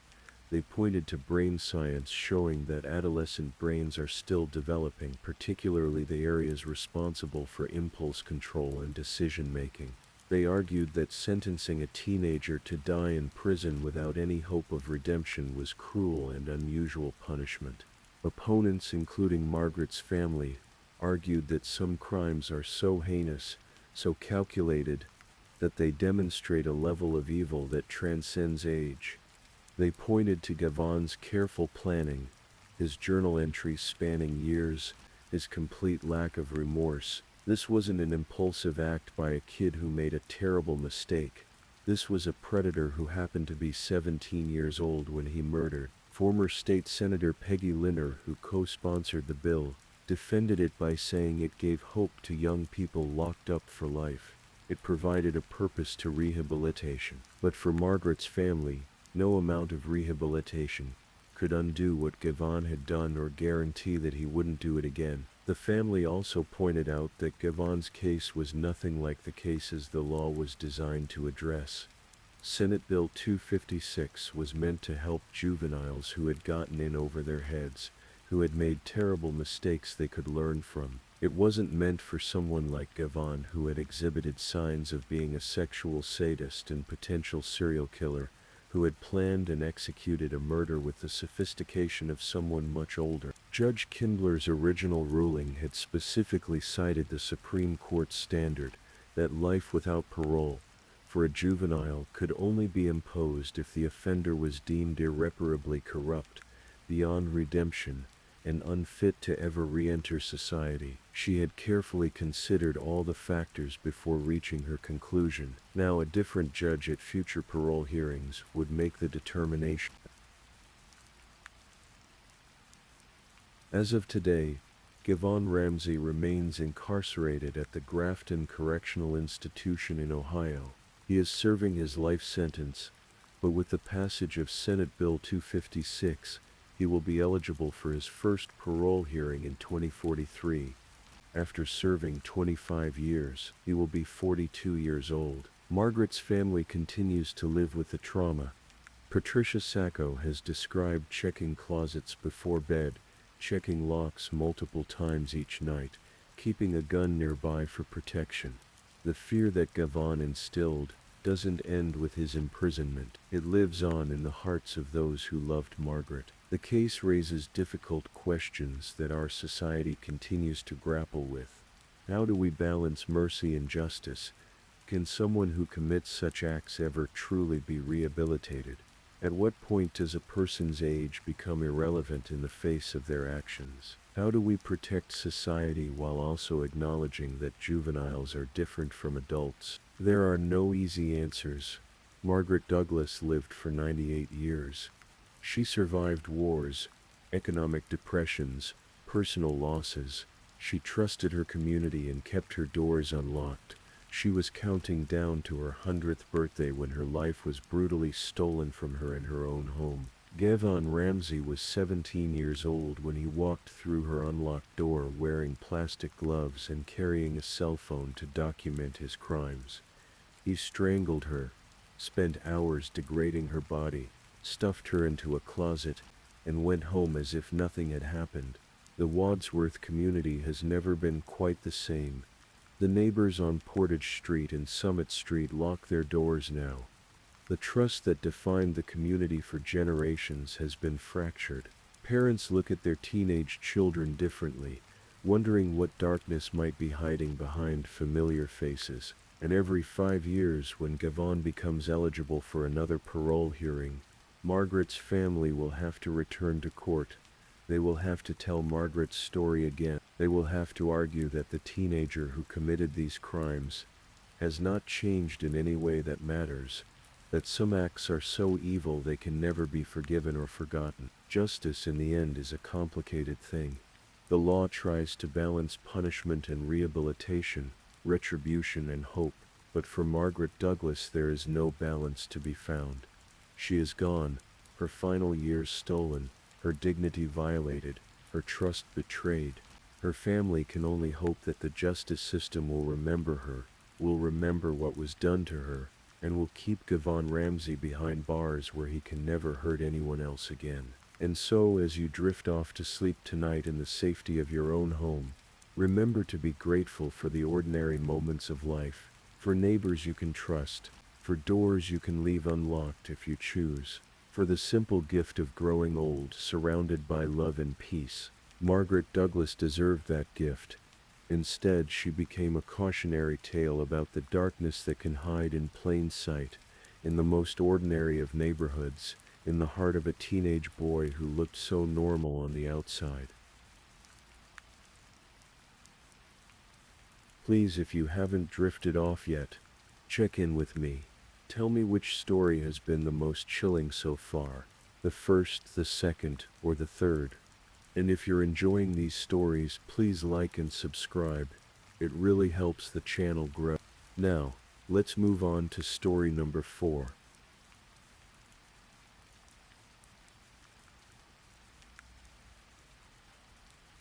Story 4. This is the story of a man who believed in kindness, a man who walked children safely to school, a man whose students affectionately called him Officer Nice Guy. His name was Bo Schroyer, and his story takes us from the small-town streets of Minnesota to the remote villages of Angola, Africa, where faith, devotion, and darkness would converge in ways no one could have predicted. Let yourself drift as you listen. There's no rush, just the slow unfolding of events that happened far from home, in a place where the sun sets differently, where the sounds are unfamiliar, and where the boundaries between devotion and deception became fatally blurred. Take a deep breath, let it out slowly, and let's begin. In the small city of Detroit Lakes, Minnesota, a community of just over 10,000 people nestled among the lakes and forests of the northern Midwest, there lived a man who embodied the kind of steady, dependable kindness that makes a town feel safe. His name was Bo Schroyer, and for 7 years, He wore the badge of the Detroit Lakes Police Department, but Bo wasn't stationed on the streets, responding to emergency calls or patrolling neighborhoods at night. Instead, he worked as a school resource officer, a position that placed him at the heart of the community's daily life. Every morning, he would walk children to school, his presence a reassuring constant in their young lives. He knew their names, he knew their faces, he made them feel protected. The students gave him a nickname that captured everything about who he was, Officer Nice Guy. It wasn't meant as mockery or jest. It was genuine affection, the kind of title that children bestow upon adults who truly see them, who treat them with respect and kindness. In a world that can sometimes feel harsh and unpredictable, Bo Schroyer was steady ground. He was consistent. He was honest. He had integrity that ran deep, the kind that doesn't waver when challenged or tested. His cousin would later describe him as a rock, someone you could count on, someone whose word meant something. In Detroit Lakes, these qualities mattered. In a small town, your reputation is built slowly, through years of small actions, daily choices, and the accumulation of trust. But Bo wanted more than just to protect and serve. He wanted to give back in a different way, to serve something greater than himself. After his time as a school resource officer, he pursued an opportunity as a conservation officer, hoping to protect the natural world he loved. That opportunity, for reasons that remain unclear, fell short. The position didn't materialize the way he'd hoped. So Bo made a change. He became a real estate agent, earning licenses in both Minnesota and North Dakota. It was honest work, helping families find homes, navigating the practical realities of mortgages and property lines. But something stirred in him during those years, something deeper than the transaction of houses and land. A calling, as he would describe it, a sense that God wanted him to do something more. And that calling would take him, and his entire family, far from the lakes and forests of Minnesota. Bo Schroyer wasn't alone in his journey. He had a wife, Jackie, and together they had built a life that included 5 children, ranging in age from 9 to 17. The Schroyers were longtime members of the Lakes Area Vineyard Church in Detroit Lakes, a community of faith that had supported them through the years, through the ordinary challenges and joys of raising a family. When Bo began to feel that calling to missionary work, it wasn't just his decision to make, it was a family decision, one that would affect every member of their household. Jackie supported the idea. The children, though young, were brought into the conversation. And in 2021, shortly after the COVID lockdowns began to ease around the world, the Schroyer family made a momentous decision. They would move to Angola. Angola is a nation in southern Africa, a place of stunning landscapes and deep poverty, a country still recovering from decades of civil war that only ended in 2002. The capital city, Lubango, where the Schroyers would settle, is home to more than 900,000 people. Portuguese is the primary language, a reminder of Angola's colonial past. The culture, the climate, the very rhythm of daily life would be completely different from everything the Schroyers had known in Minnesota. But they were determined. They were among the first missionary families with SIM USA, a Christian organization founded in 1893, to relocate to Angola after the pandemic restrictions lifted. Their mission was clear: to share the gospel, to provide love and support to communities in need, to help families and children who lived with hunger and desperation. The Schroyers threw themselves into their new life. Their first year was focused on learning Portuguese, understanding the culture, finding their bearings in a place that was entirely foreign to them. Jackie would later describe how challenging those early months were, how they struggled with the language, with the unfamiliar customs, with the sheer difficulty of adapting to a new way of life. But they persevered. They found purpose in their work. In presentations given during visits back to Minnesota, the Schroyers spoke passionately about their mission. They talked about working on an orange farm, where security was so dire that owners had erected a 10-foot-high electric razor wire fence. Guards worked around the clock, 50 of them, trying to prevent desperate thieves from stealing the fruit. The violence was real. People were shot. A thief was killed in a machete fight just a week before one of their trips home. These guys are here day and night guarding against thieves, Bo explained during one presentation. It's so bad that they're shooting at people. It's desperation. They're so hungry that they're risking their lives to get a stack of oranges. It was a harsh reality, but the Schroyers met it with faith. Jackie spoke about how the difficulties drew them closer to their beliefs. The more difficult life got, the more the Schroyer family leaned into their faith, she said. It caused us to grip onto Jesus like never before, and he really sustained us every single step of our journey. By all outward appearances, they were doing exactly what they'd set out to do. They were serving. They were making a difference. They were living their faith in action. But beneath the surface, something else was happening. Something that no one in Detroit Lakes, no one in their church community, and perhaps not even Bo himself could have seen coming.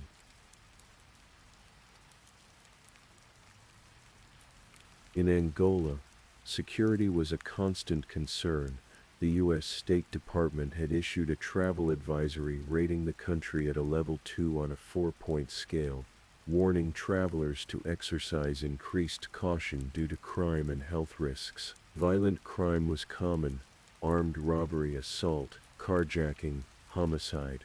The advisory noted that local police lacked the resources to respond effectively to serious criminal incidents. For a family like the Schroyers, living in a remote area, security wasn't just a precaution, it was a necessity, and so they employed guards to watch over their home, to provide a sense of safety in an environment where danger felt ever present. One of those guards was a young man named Bernardino Isaac Elias. He was 24 years old, an Angolan with a criminal record that included armed robbery and kidnapping. By all accounts, he was hired to protect the Schroyer family. He was paid to keep them safe. But according to investigators, something developed between Bernardino and Jackie Schroyer, something that would become central to the tragedy that followed. Angolan authorities would later describe their suspicions of a romantic relationship, an affair that allegedly blossomed in secret while Bo continued his missionary work, unaware of the betrayal unfolding in his own home. The details of this relationship remain murky. Jackie has never publicly confirmed it, but investigators found evidence they believed pointed to an intimate connection between the missionary's wife and the young security guard hired to protect her family. They saw messages, behaviors, patterns that suggested something beyond a professional relationship, and they also saw something else: a presumed intention by Jackie not to leave Angola when Bo's mission term had ended. This detail is crucial. The Schroyers weren't planning to stay in Angola permanently. Their missionary work was structured around terms of service, periods of time after which they would return to Minnesota, back to Detroit Lakes, back to their church community, and the life they'd left behind. But according to investigators, Jackie didn't want to go back. She wanted to stay. Why? That question would become central to understanding what happened next. Was it because she'd found something in Angola that she couldn't give up? Had she fallen in love with Bernardino? Had she built a life she didn't want to abandon? Or was it something else entirely? Something deeper and darker that no one could fully comprehend? What is known is this: at some point, a plan began to take shape. A plan that involved not just Bernardino, but 2 other young Angolan men, both also with criminal records. A plan that would require money. A plan that would end in violence. A plan to murder Bo Schroyer. The 3 men who would allegedly carry out the murder were all in their early 20s. Bernardino Isaac Elias, the security guard, was 24.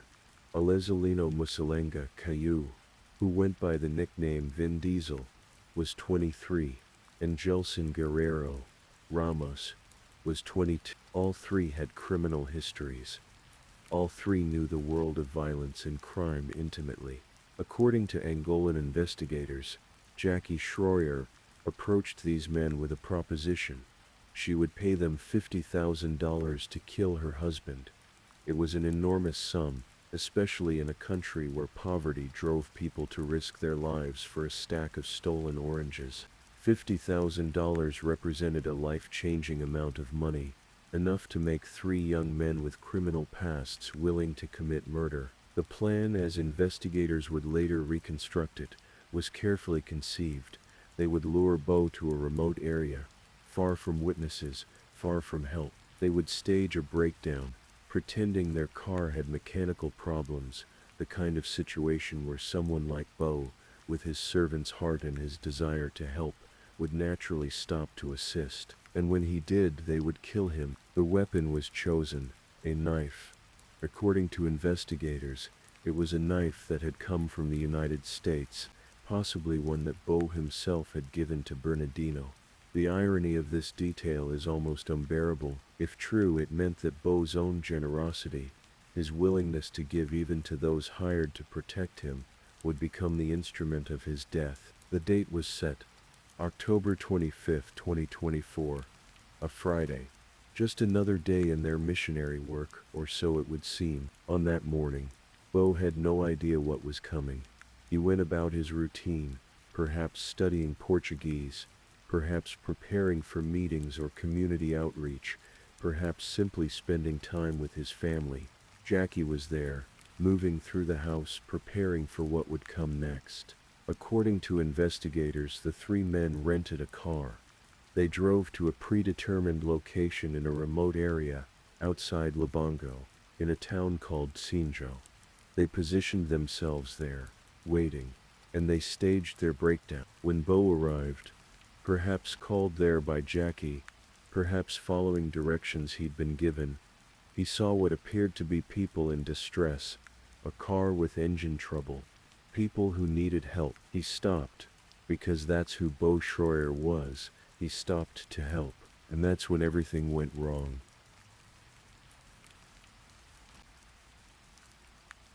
The details of Bo Schroyer's final moments are difficult to piece together with complete certainty.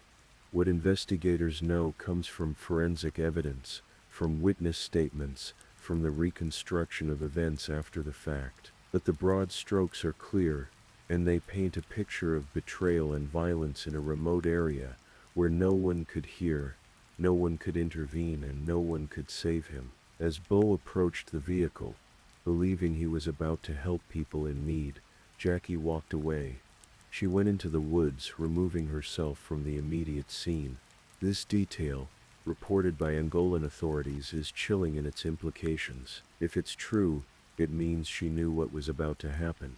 It means she had to separate herself, to create distance, so that when investigators arrived, she could claim she hadn't witnessed the violence. The 3 men moved quickly. Bo was attacked, stabbed repeatedly with the knife they'd brought. The attack was brutal and fatal. By the time it was over, Bo Schroyer, the man who'd walked children safely to school, the man who'd left his career and his country to serve others, was dead in a remote area of Angola, far from home, far from everything he'd known. His body was found inside the vehicle, surrounded by his belongings. When authorities arrived, Jackie was there at the scene. According to police reports, she appeared distraught, seemingly devastated by what had happened to her husband. She played the role of the grieving widow, the shocked and traumatized survivor of a random act of violence. But investigators weren't convinced. Something about the scene didn't add up.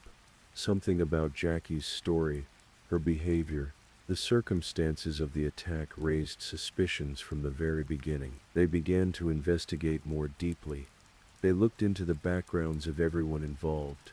They examined phone records, financial transactions, relationships, and what they found led them to the 3 young men and to Jackie herself. On October 29th, just 4 days after Bo's murder, Bernardino Isaac Elias, the security guard, was arrested.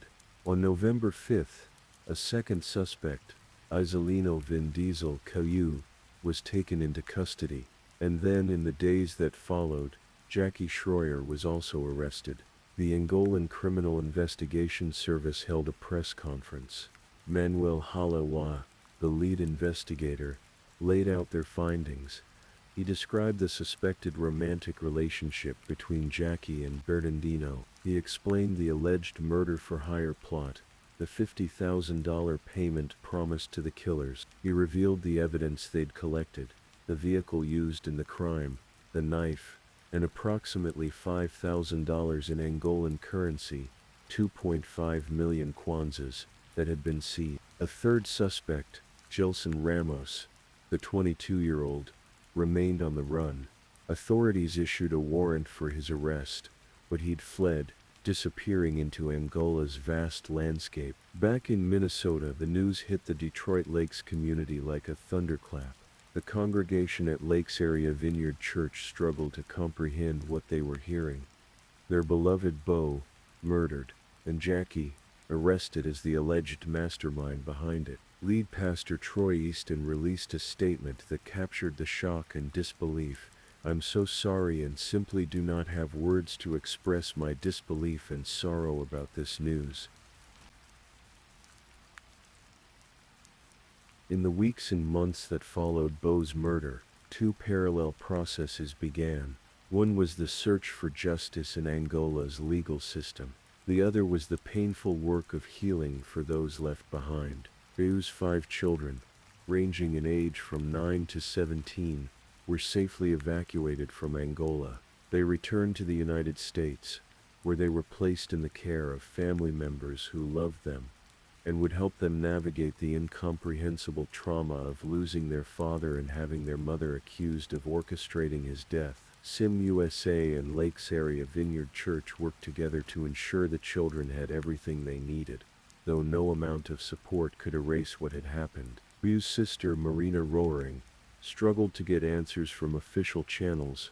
The family's contact with the U.S. Embassy in Angola was limited and frustrating. They received a name and phone number for the lead investigator, but he spoke only Portuguese, leaving them unable to communicate directly. Most of what they learned about Beau's death came not from official sources, but from media reports. Roaring organized a GoFundMe campaign to help cover the costs of Beau's final arrangements and legal fees. The response was immediate and generous. Donors contributed over $15,000, a testament to how deeply Beau had touched people's lives. Getting Beau's body back to Minnesota proved to be another challenge. He was repatriated from Angola on December 11th, departing on an Air France flight, but complications arose. His connecting flight from Paris to Minneapolis was canceled. When he finally arrived back in the United States on December 14th, customs wasn't open, delaying the funeral director's ability to take him into care. In a post on the GoFundMe page, the family found a way to smile through the pain. "If you knew Beau, we hope you'll find humor in the fact that he was literally late to his own funeral. There's no doubt he'd have had a good laugh about it." A memorial service was held on November 30th, where family and friends gathered to pray and share their favorite stories about Beau. A graveside service followed on December 21st, attended by those who loved him most. Meanwhile, in Angola, the legal process ground forward. Jackie Schroyer remained in custody, held in preventive detention as the investigation continued. She was represented by an Angolan attorney and 2 American attorneys. Both the FBI and the State Department were monitoring the case, though their involvement remained limited. In February 2025, Jackie was formally charged as a co-author in her husband's murder. Pastor Troy Easton delivered the news to his congregation with a heavy heart. "It saddens me immensely to have to share with you that we were notified that Jackie has been formally charged as a co-author in the murder of her husband." The trial process in Angola was thorough.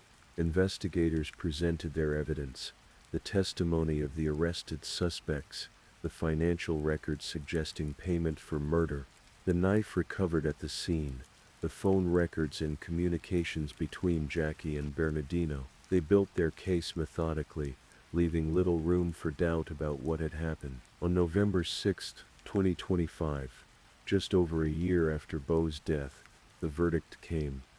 An Angolan court found Jackie Schroyer guilty of involvement in the murder of her husband. Pastor Easton once again addressed his congregation, this time with news that many had expected but still found devastating. This morning, I was notified that Jackie was convicted by an Angolan court of involvement in the murder of her husband, Bo Schroyer. He emphasized that the verdict followed a thorough investigation and trial process that had been conducted fairly and with integrity, but he also acknowledged the profound difficulty of comprehending what had happened. Though this news is shocking and extremely difficult to comprehend, it's important for you to know that this verdict follows a very thorough investigation and trial process that was monitored closely, conducted fairly, and carried out with integrity. Jackie Schroyer was sentenced to serve her time in an Angolan detention facility. The length of her sentence has not been publicly disclosed. Bernardino Elias and Isa Lino Kou were also convicted and imprisoned. Gelson Ramos, the third suspect, remained at large. In Detroit Lakes, the community continued to mourn.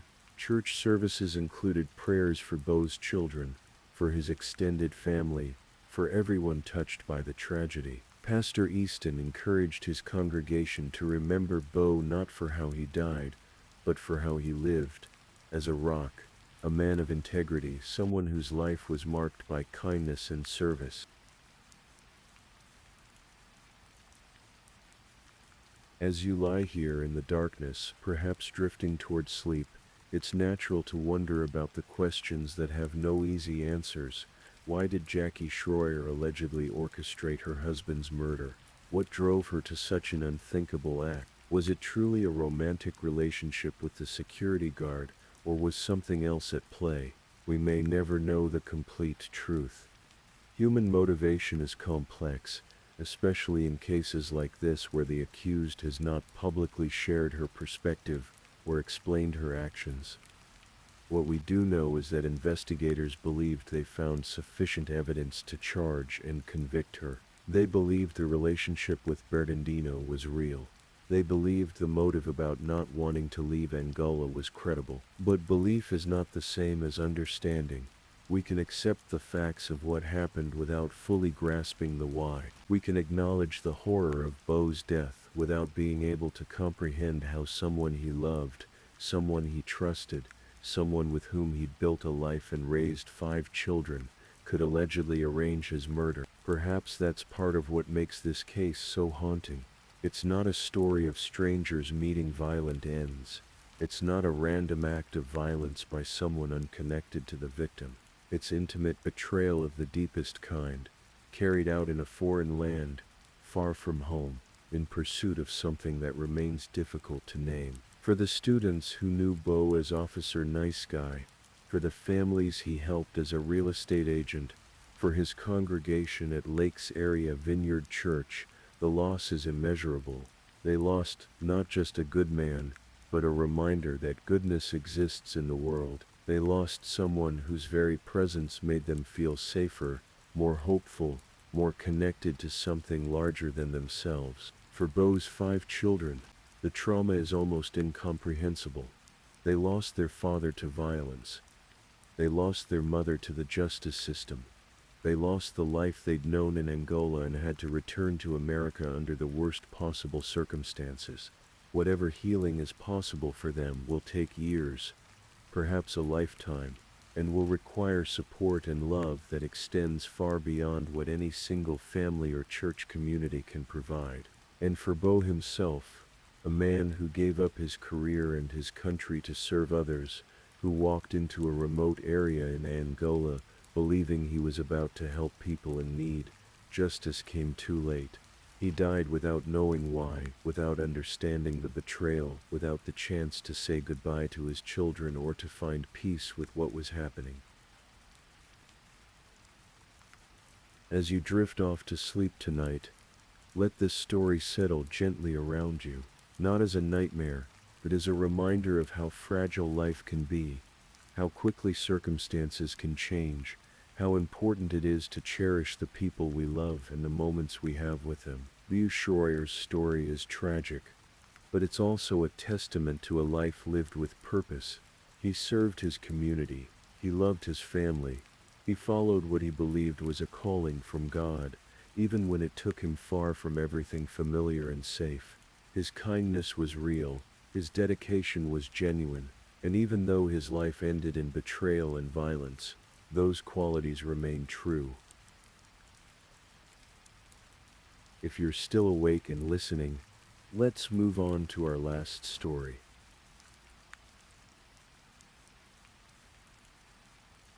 Story 5.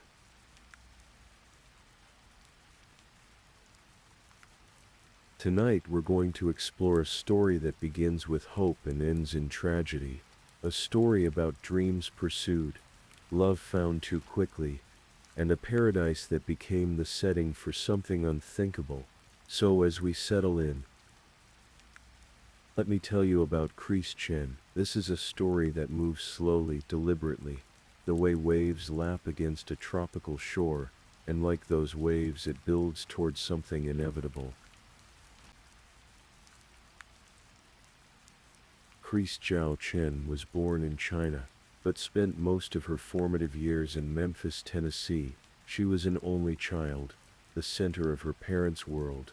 Her mother, Xiao Wei Lu, and her father, Tao Chen, had immigrated to give their daughter opportunities, and Christy embraced them all. In her 20s, Chris discovered a passion for baking, not just the act of mixing flour and sugar, but the alchemy of transforming simple ingredients into something that brought joy to others. She attended Johnson & Wales University's prestigious pastry program, where she learned the fundamentals of French technique, the art of lamination, the science of dough. After graduating, Christy moved to Denver, Colorado, and opened her own bakery.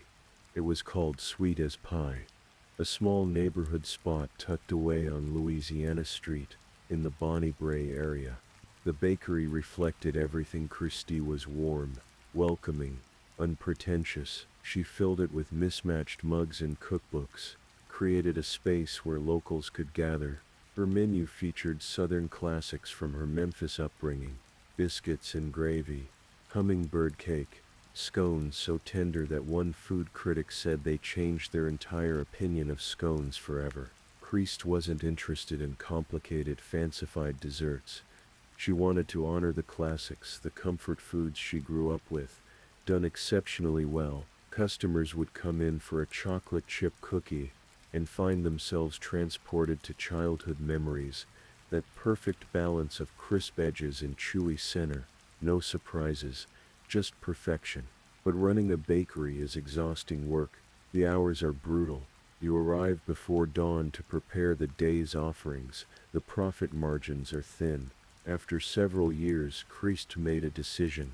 She would pursue something different, something more stable. She decided to go back to school. At 33 years old, Christ enrolled at the University of Tennessee Health Science Center's College of Pharmacy. It was a bold move, a complete career change, but Christ approached it with the same dedication she'd brought to pastry.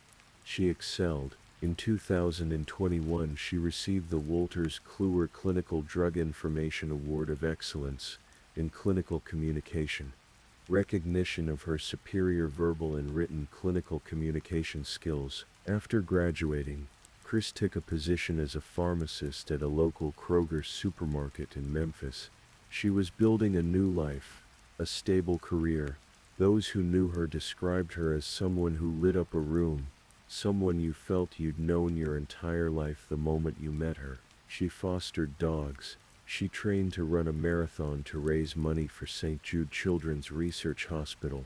She was the kind of person who made the world a little bit better. And then in November of 2021, at 36 years old, Christy met Bradley Dawson. Bradley Robert Dawson was 38 years old when he met Christ. He worked as an IT specialist at Youth Villages, a non-profit organization in Memphis that provided services to at-risk youth. By all accounts, he was quiet, professional, described by neighbors as shy but friendly.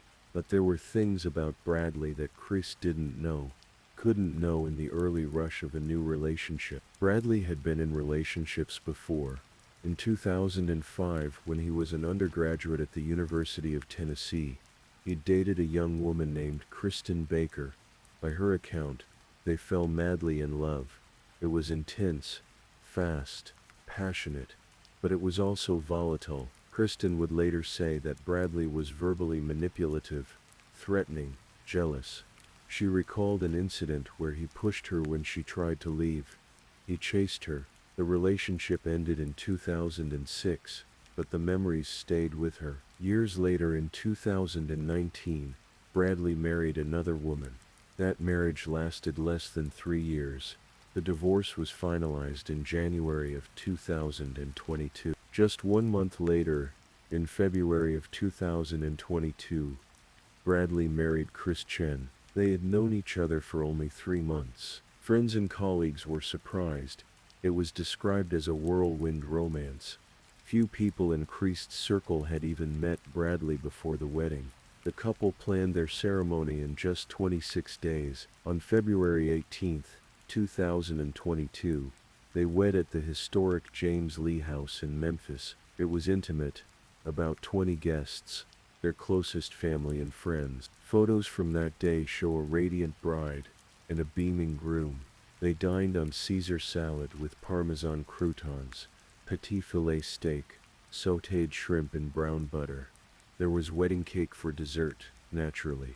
The photographer posted that Chris and Brad's joy radiated all over their faces. After the wedding, the couple settled into a house in the Cooper Young neighborhood of Midtown Memphis, an area known for its hip, eclectic vibe. Bradley continued his work in IT. Christy continued at the pharmacy.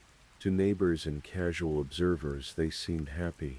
But beneath the surface, perhaps, there were currents, the kind you don't notice until they pull you under.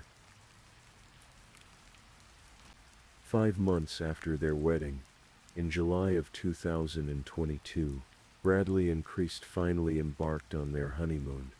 They had delayed it, perhaps due to work obligations, perhaps to save money. But now they were going somewhere truly special. Turtle Island Resort in Fiji. Let me paint you a picture of this place, because understanding the setting is essential to understanding what happened. Turtle Island is located in the Yasawa archipelago, about 30 minutes by seaplane from Nadi, Fiji's main international gateway.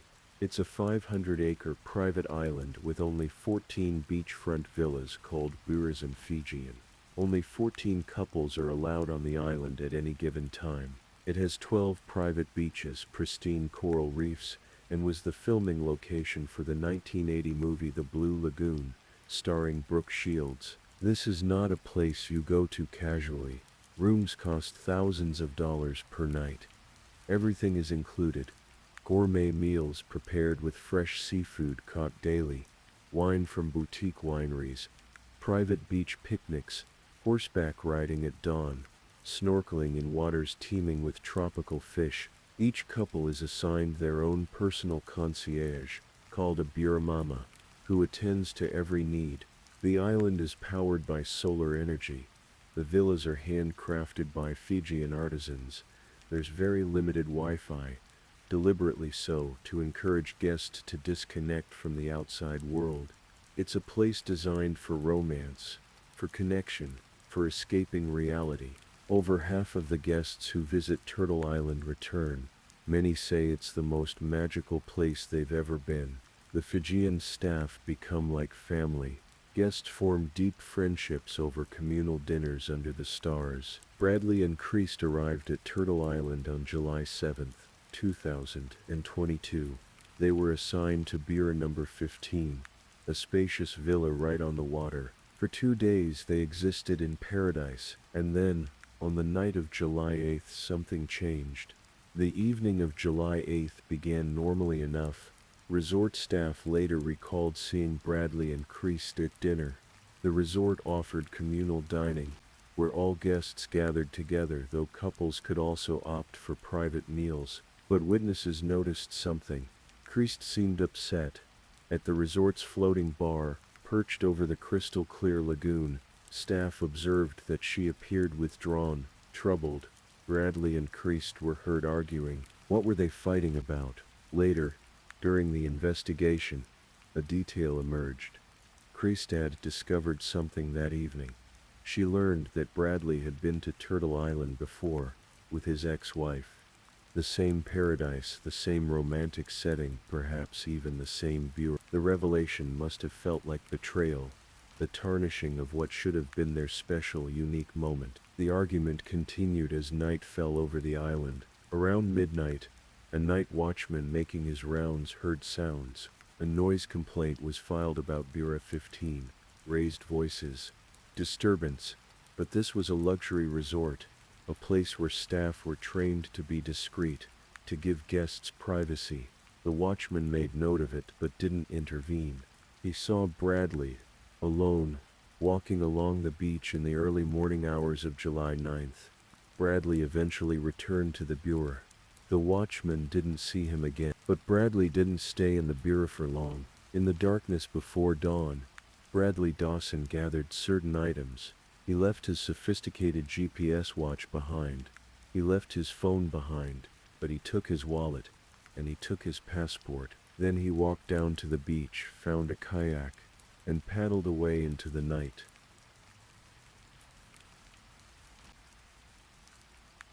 July 9th was a beautiful day on Turtle Island.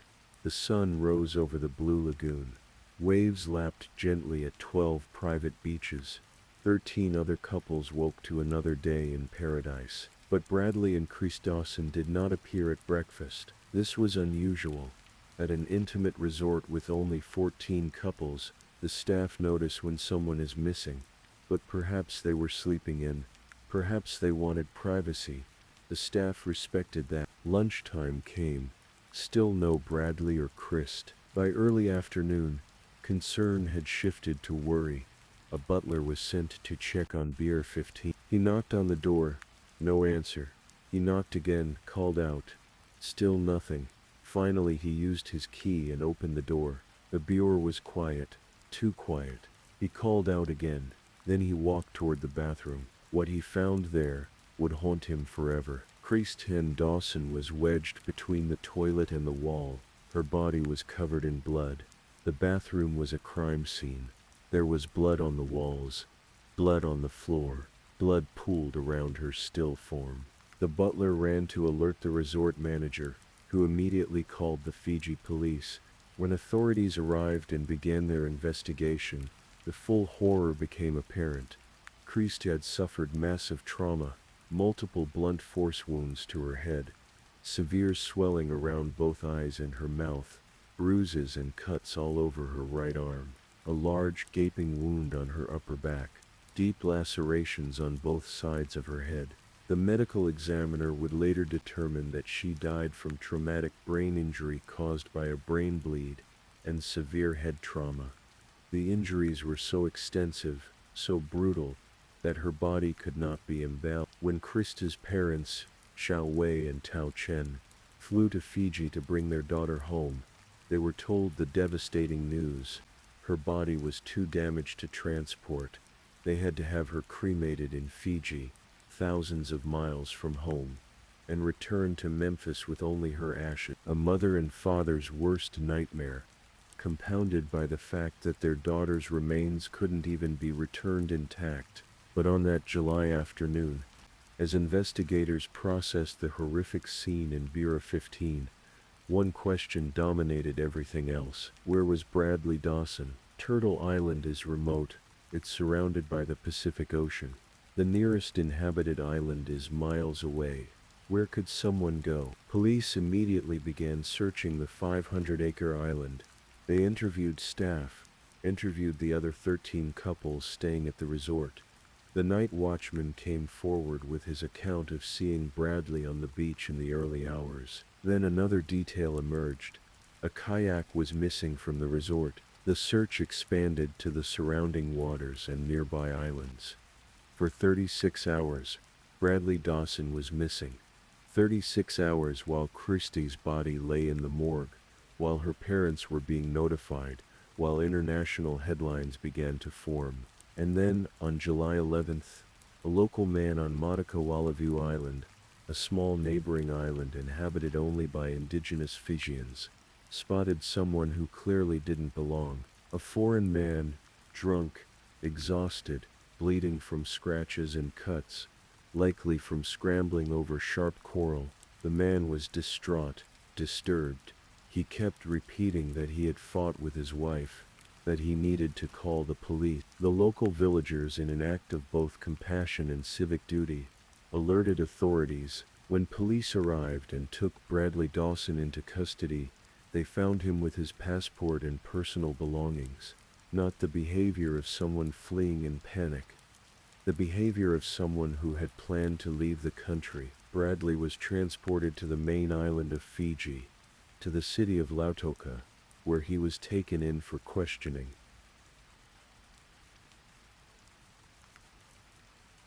In those first hours and days after his arrest, reports suggest that Bradley Dawson confessed to killing Crest. He admitted what he had done before he retained a lawyer. But once attorney Iqbal Khan began representing him, Bradley's story changed. Now, Bradley claimed it was all an accident. Christie had been drunk. She fell. She hit her head on the toilet. The injuries, terrible as they were self-inflicted. He panicked when he found her. He was in shock. That's why he fled. He didn't kill her. He loved her. She was his everything. The case moved through Fiji's legal system slowly. Bradley was charged with murder and held without bail. His lawyer argued that the case might take 2 years, questioned why Bradley should remain in jail for that long. But Judge Riaz Hamza denied bail, noting the overwhelming evidence of flight risk. Christie's family, devastated and angry, wanted justice. Their lawyer, Ronald Gordon, opposed bail vehemently. He pointed out that Bradley had fled with his passport, leaving his GPS watch behind to avoid being tracked. The intention was clear. For over 2 years, the case wound through the courts. Bradley remained in a Fiji jail cell. His employer, Youth Villages, suspended him. His face appeared in news articles around the world. The case became a cautionary tale about whirlwind romances, about the danger that can lurk behind a friendly smile. Finally, in December of 2024, a trial began in Lautoka High Court. It lasted 8 days. Prosecutors presented their case methodically. They called the butler who found Christie's body. They called the night watchman who heard the argument. They called medical examiner Dr. Avikali Mate, who detailed every injury on Christie's body. The blunt force trauma, the brain bleed, the deep lacerations that made embalming impossible. They presented crime scene photographs. They showed the jury the blood-spattered bathroom, the toilet tank that had been damaged in the violence, Christie's body wedged between toilet and wall. They established a timeline. The argument at dinner, the noise complaint at midnight, Bradley seen on the beach alone in the early morning, the kayak stolen, Christie's body found in the afternoon, Bradley captured 36 hours later with his passport. Bradley Dawson did not testify in his own defense. He called no witnesses. His lawyer maintained that Christie's death was accidental, that she had fallen while intoxicated, that the injuries, terrible as they appeared, were self-inflicted. But how do you accidentally inflict multiple blunt force wounds to your own head? How do you accidentally create a gaping wound on your own back? How do you accidentally cause your own brain to bleed so severely that death follows? And if it was truly an accident, why flee? Why not call for help? Why not try to save your wife's life? Why leave her body propped against a toilet and paddle away into the darkness with your passport? Judge Hamza listened to all the evidence. On December 16, 2024, he delivered his verdict. I am satisfied beyond a reasonable doubt that the accused engaged in conduct which caused the death of Christ Chow Chen, he said. The evidence clearly shows that the accused either intended to cause Chen's death or was reckless as to causing her death. He rejected the defense's version of events entirely. This court cannot accept this version of the accused.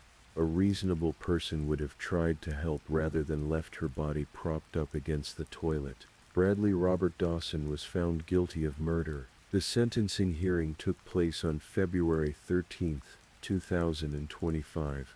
By Fijian law, murder carries a mandatory sentence of life imprisonment, but victims' families are given the opportunity to address the court to speak directly to the person who destroyed their lives. Xiao Wei Lu, Christie's mother, stood before the court.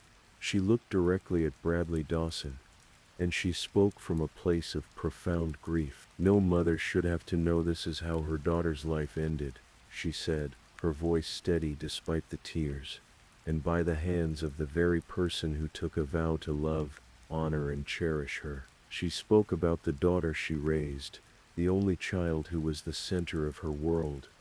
About dreams unfulfilled, grandchildren who would never be born, holidays that would forever be marked by absence. "I hope the memories of what you did to her in her last moments haunt you," she told Bradley, "because you are a monster. I can only hope that the rest of your life is filled with misery, loneliness, and despair." She spoke about her own suffering since that terrible day in July 2022, the severe anxiety, the insomnia, the stomach problems, the depression, the loss that never dulls, only changes shape. Tao Chen, Christa's father, spoke of his daughter as the center of my family and my life. She was my only child, my little girl, and my reason for living. Each day since her death has been a struggle to find meaning in a life that now feels empty. Judge Hamza, in his sentencing remarks, was equally direct.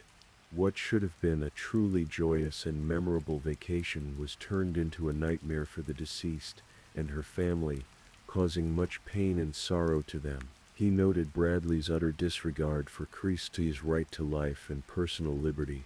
He spoke of the extensive injuries documented in the autopsy and crime scene photos. He emphasized that Bradley's conduct after the murder was appalling. Fleeing the scene, leaving Christie alone and helpless, attempting to escape the country. Bradley Robert Dawson was sentenced to life in prison. He must serve a minimum of 18 years before he can be considered for pardon, which is what parole is called in Fiji. He has 30 days to appeal. As of now, he remains in a Fiji prison cell, thousands of miles from Tennessee, thousands of miles from the life he once had.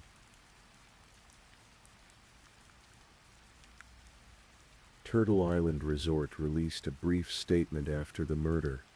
They expressed condolences to Christ's family and confirmed they had cooperated fully with authorities. They emphasized their commitment to guest safety. The resort continues to operate, continues to welcome 14 couples at a time to its 12 private beaches. Most guests have no idea that in Pier 15, in that beautiful villa overlooking the Blue Lagoon, a young woman died violently at the hands of the man who promised to cherish her. The people who knew Chris Chen remember her as she was, the talented pastry chef who made scones so tender they changed opinions, the dedicated pharmacy student who won awards for her communication skills, the woman who fostered dogs and ran marathons for charity, the daughter who was the center of her parents' universe. They remember her smile in wedding photos, radiant and hopeful. They remember how she made everyone feel like they'd known her forever, how she had that rare gift of instant connection, and they remember that she deserved so much more than 36 years, so much more than a hurried wedding followed by a nightmare honeymoon, so much more than dying alone in a blood-spattered bathroom while the man she trusted fled into the night. Sometimes the people we think we know are strangers, sometimes danger wears a friendly face, sometimes paradise is just a backdrop for tragedy, and sometimes the only thing we can do is remember. Remember Chris Chen, not for how she died, but for how she lived. With passion, with dedication, with a generous heart that touched everyone she met. In Denver, on Louisiana Street, Sweet as Pie Bakery is gone now, but somewhere, someone still remembers those perfect chocolate chip cookies, those tender bacon chocolate scones, those acts of small delicious kindness. That's what remains. That's what endures. That's what Bradley Dawson can never take away. Thank you so much for spending your night with Midnight Crime Stories. I hope the stories kept you company and helped you drift a little closer to sleep. If you're still awake, leave a final comment. Tell me which story stood out to you the most tonight. Don't forget to like this video and subscribe for more calm, late-night true crime. Sleep well, stay safe, and I'll see you in the next one. Good night.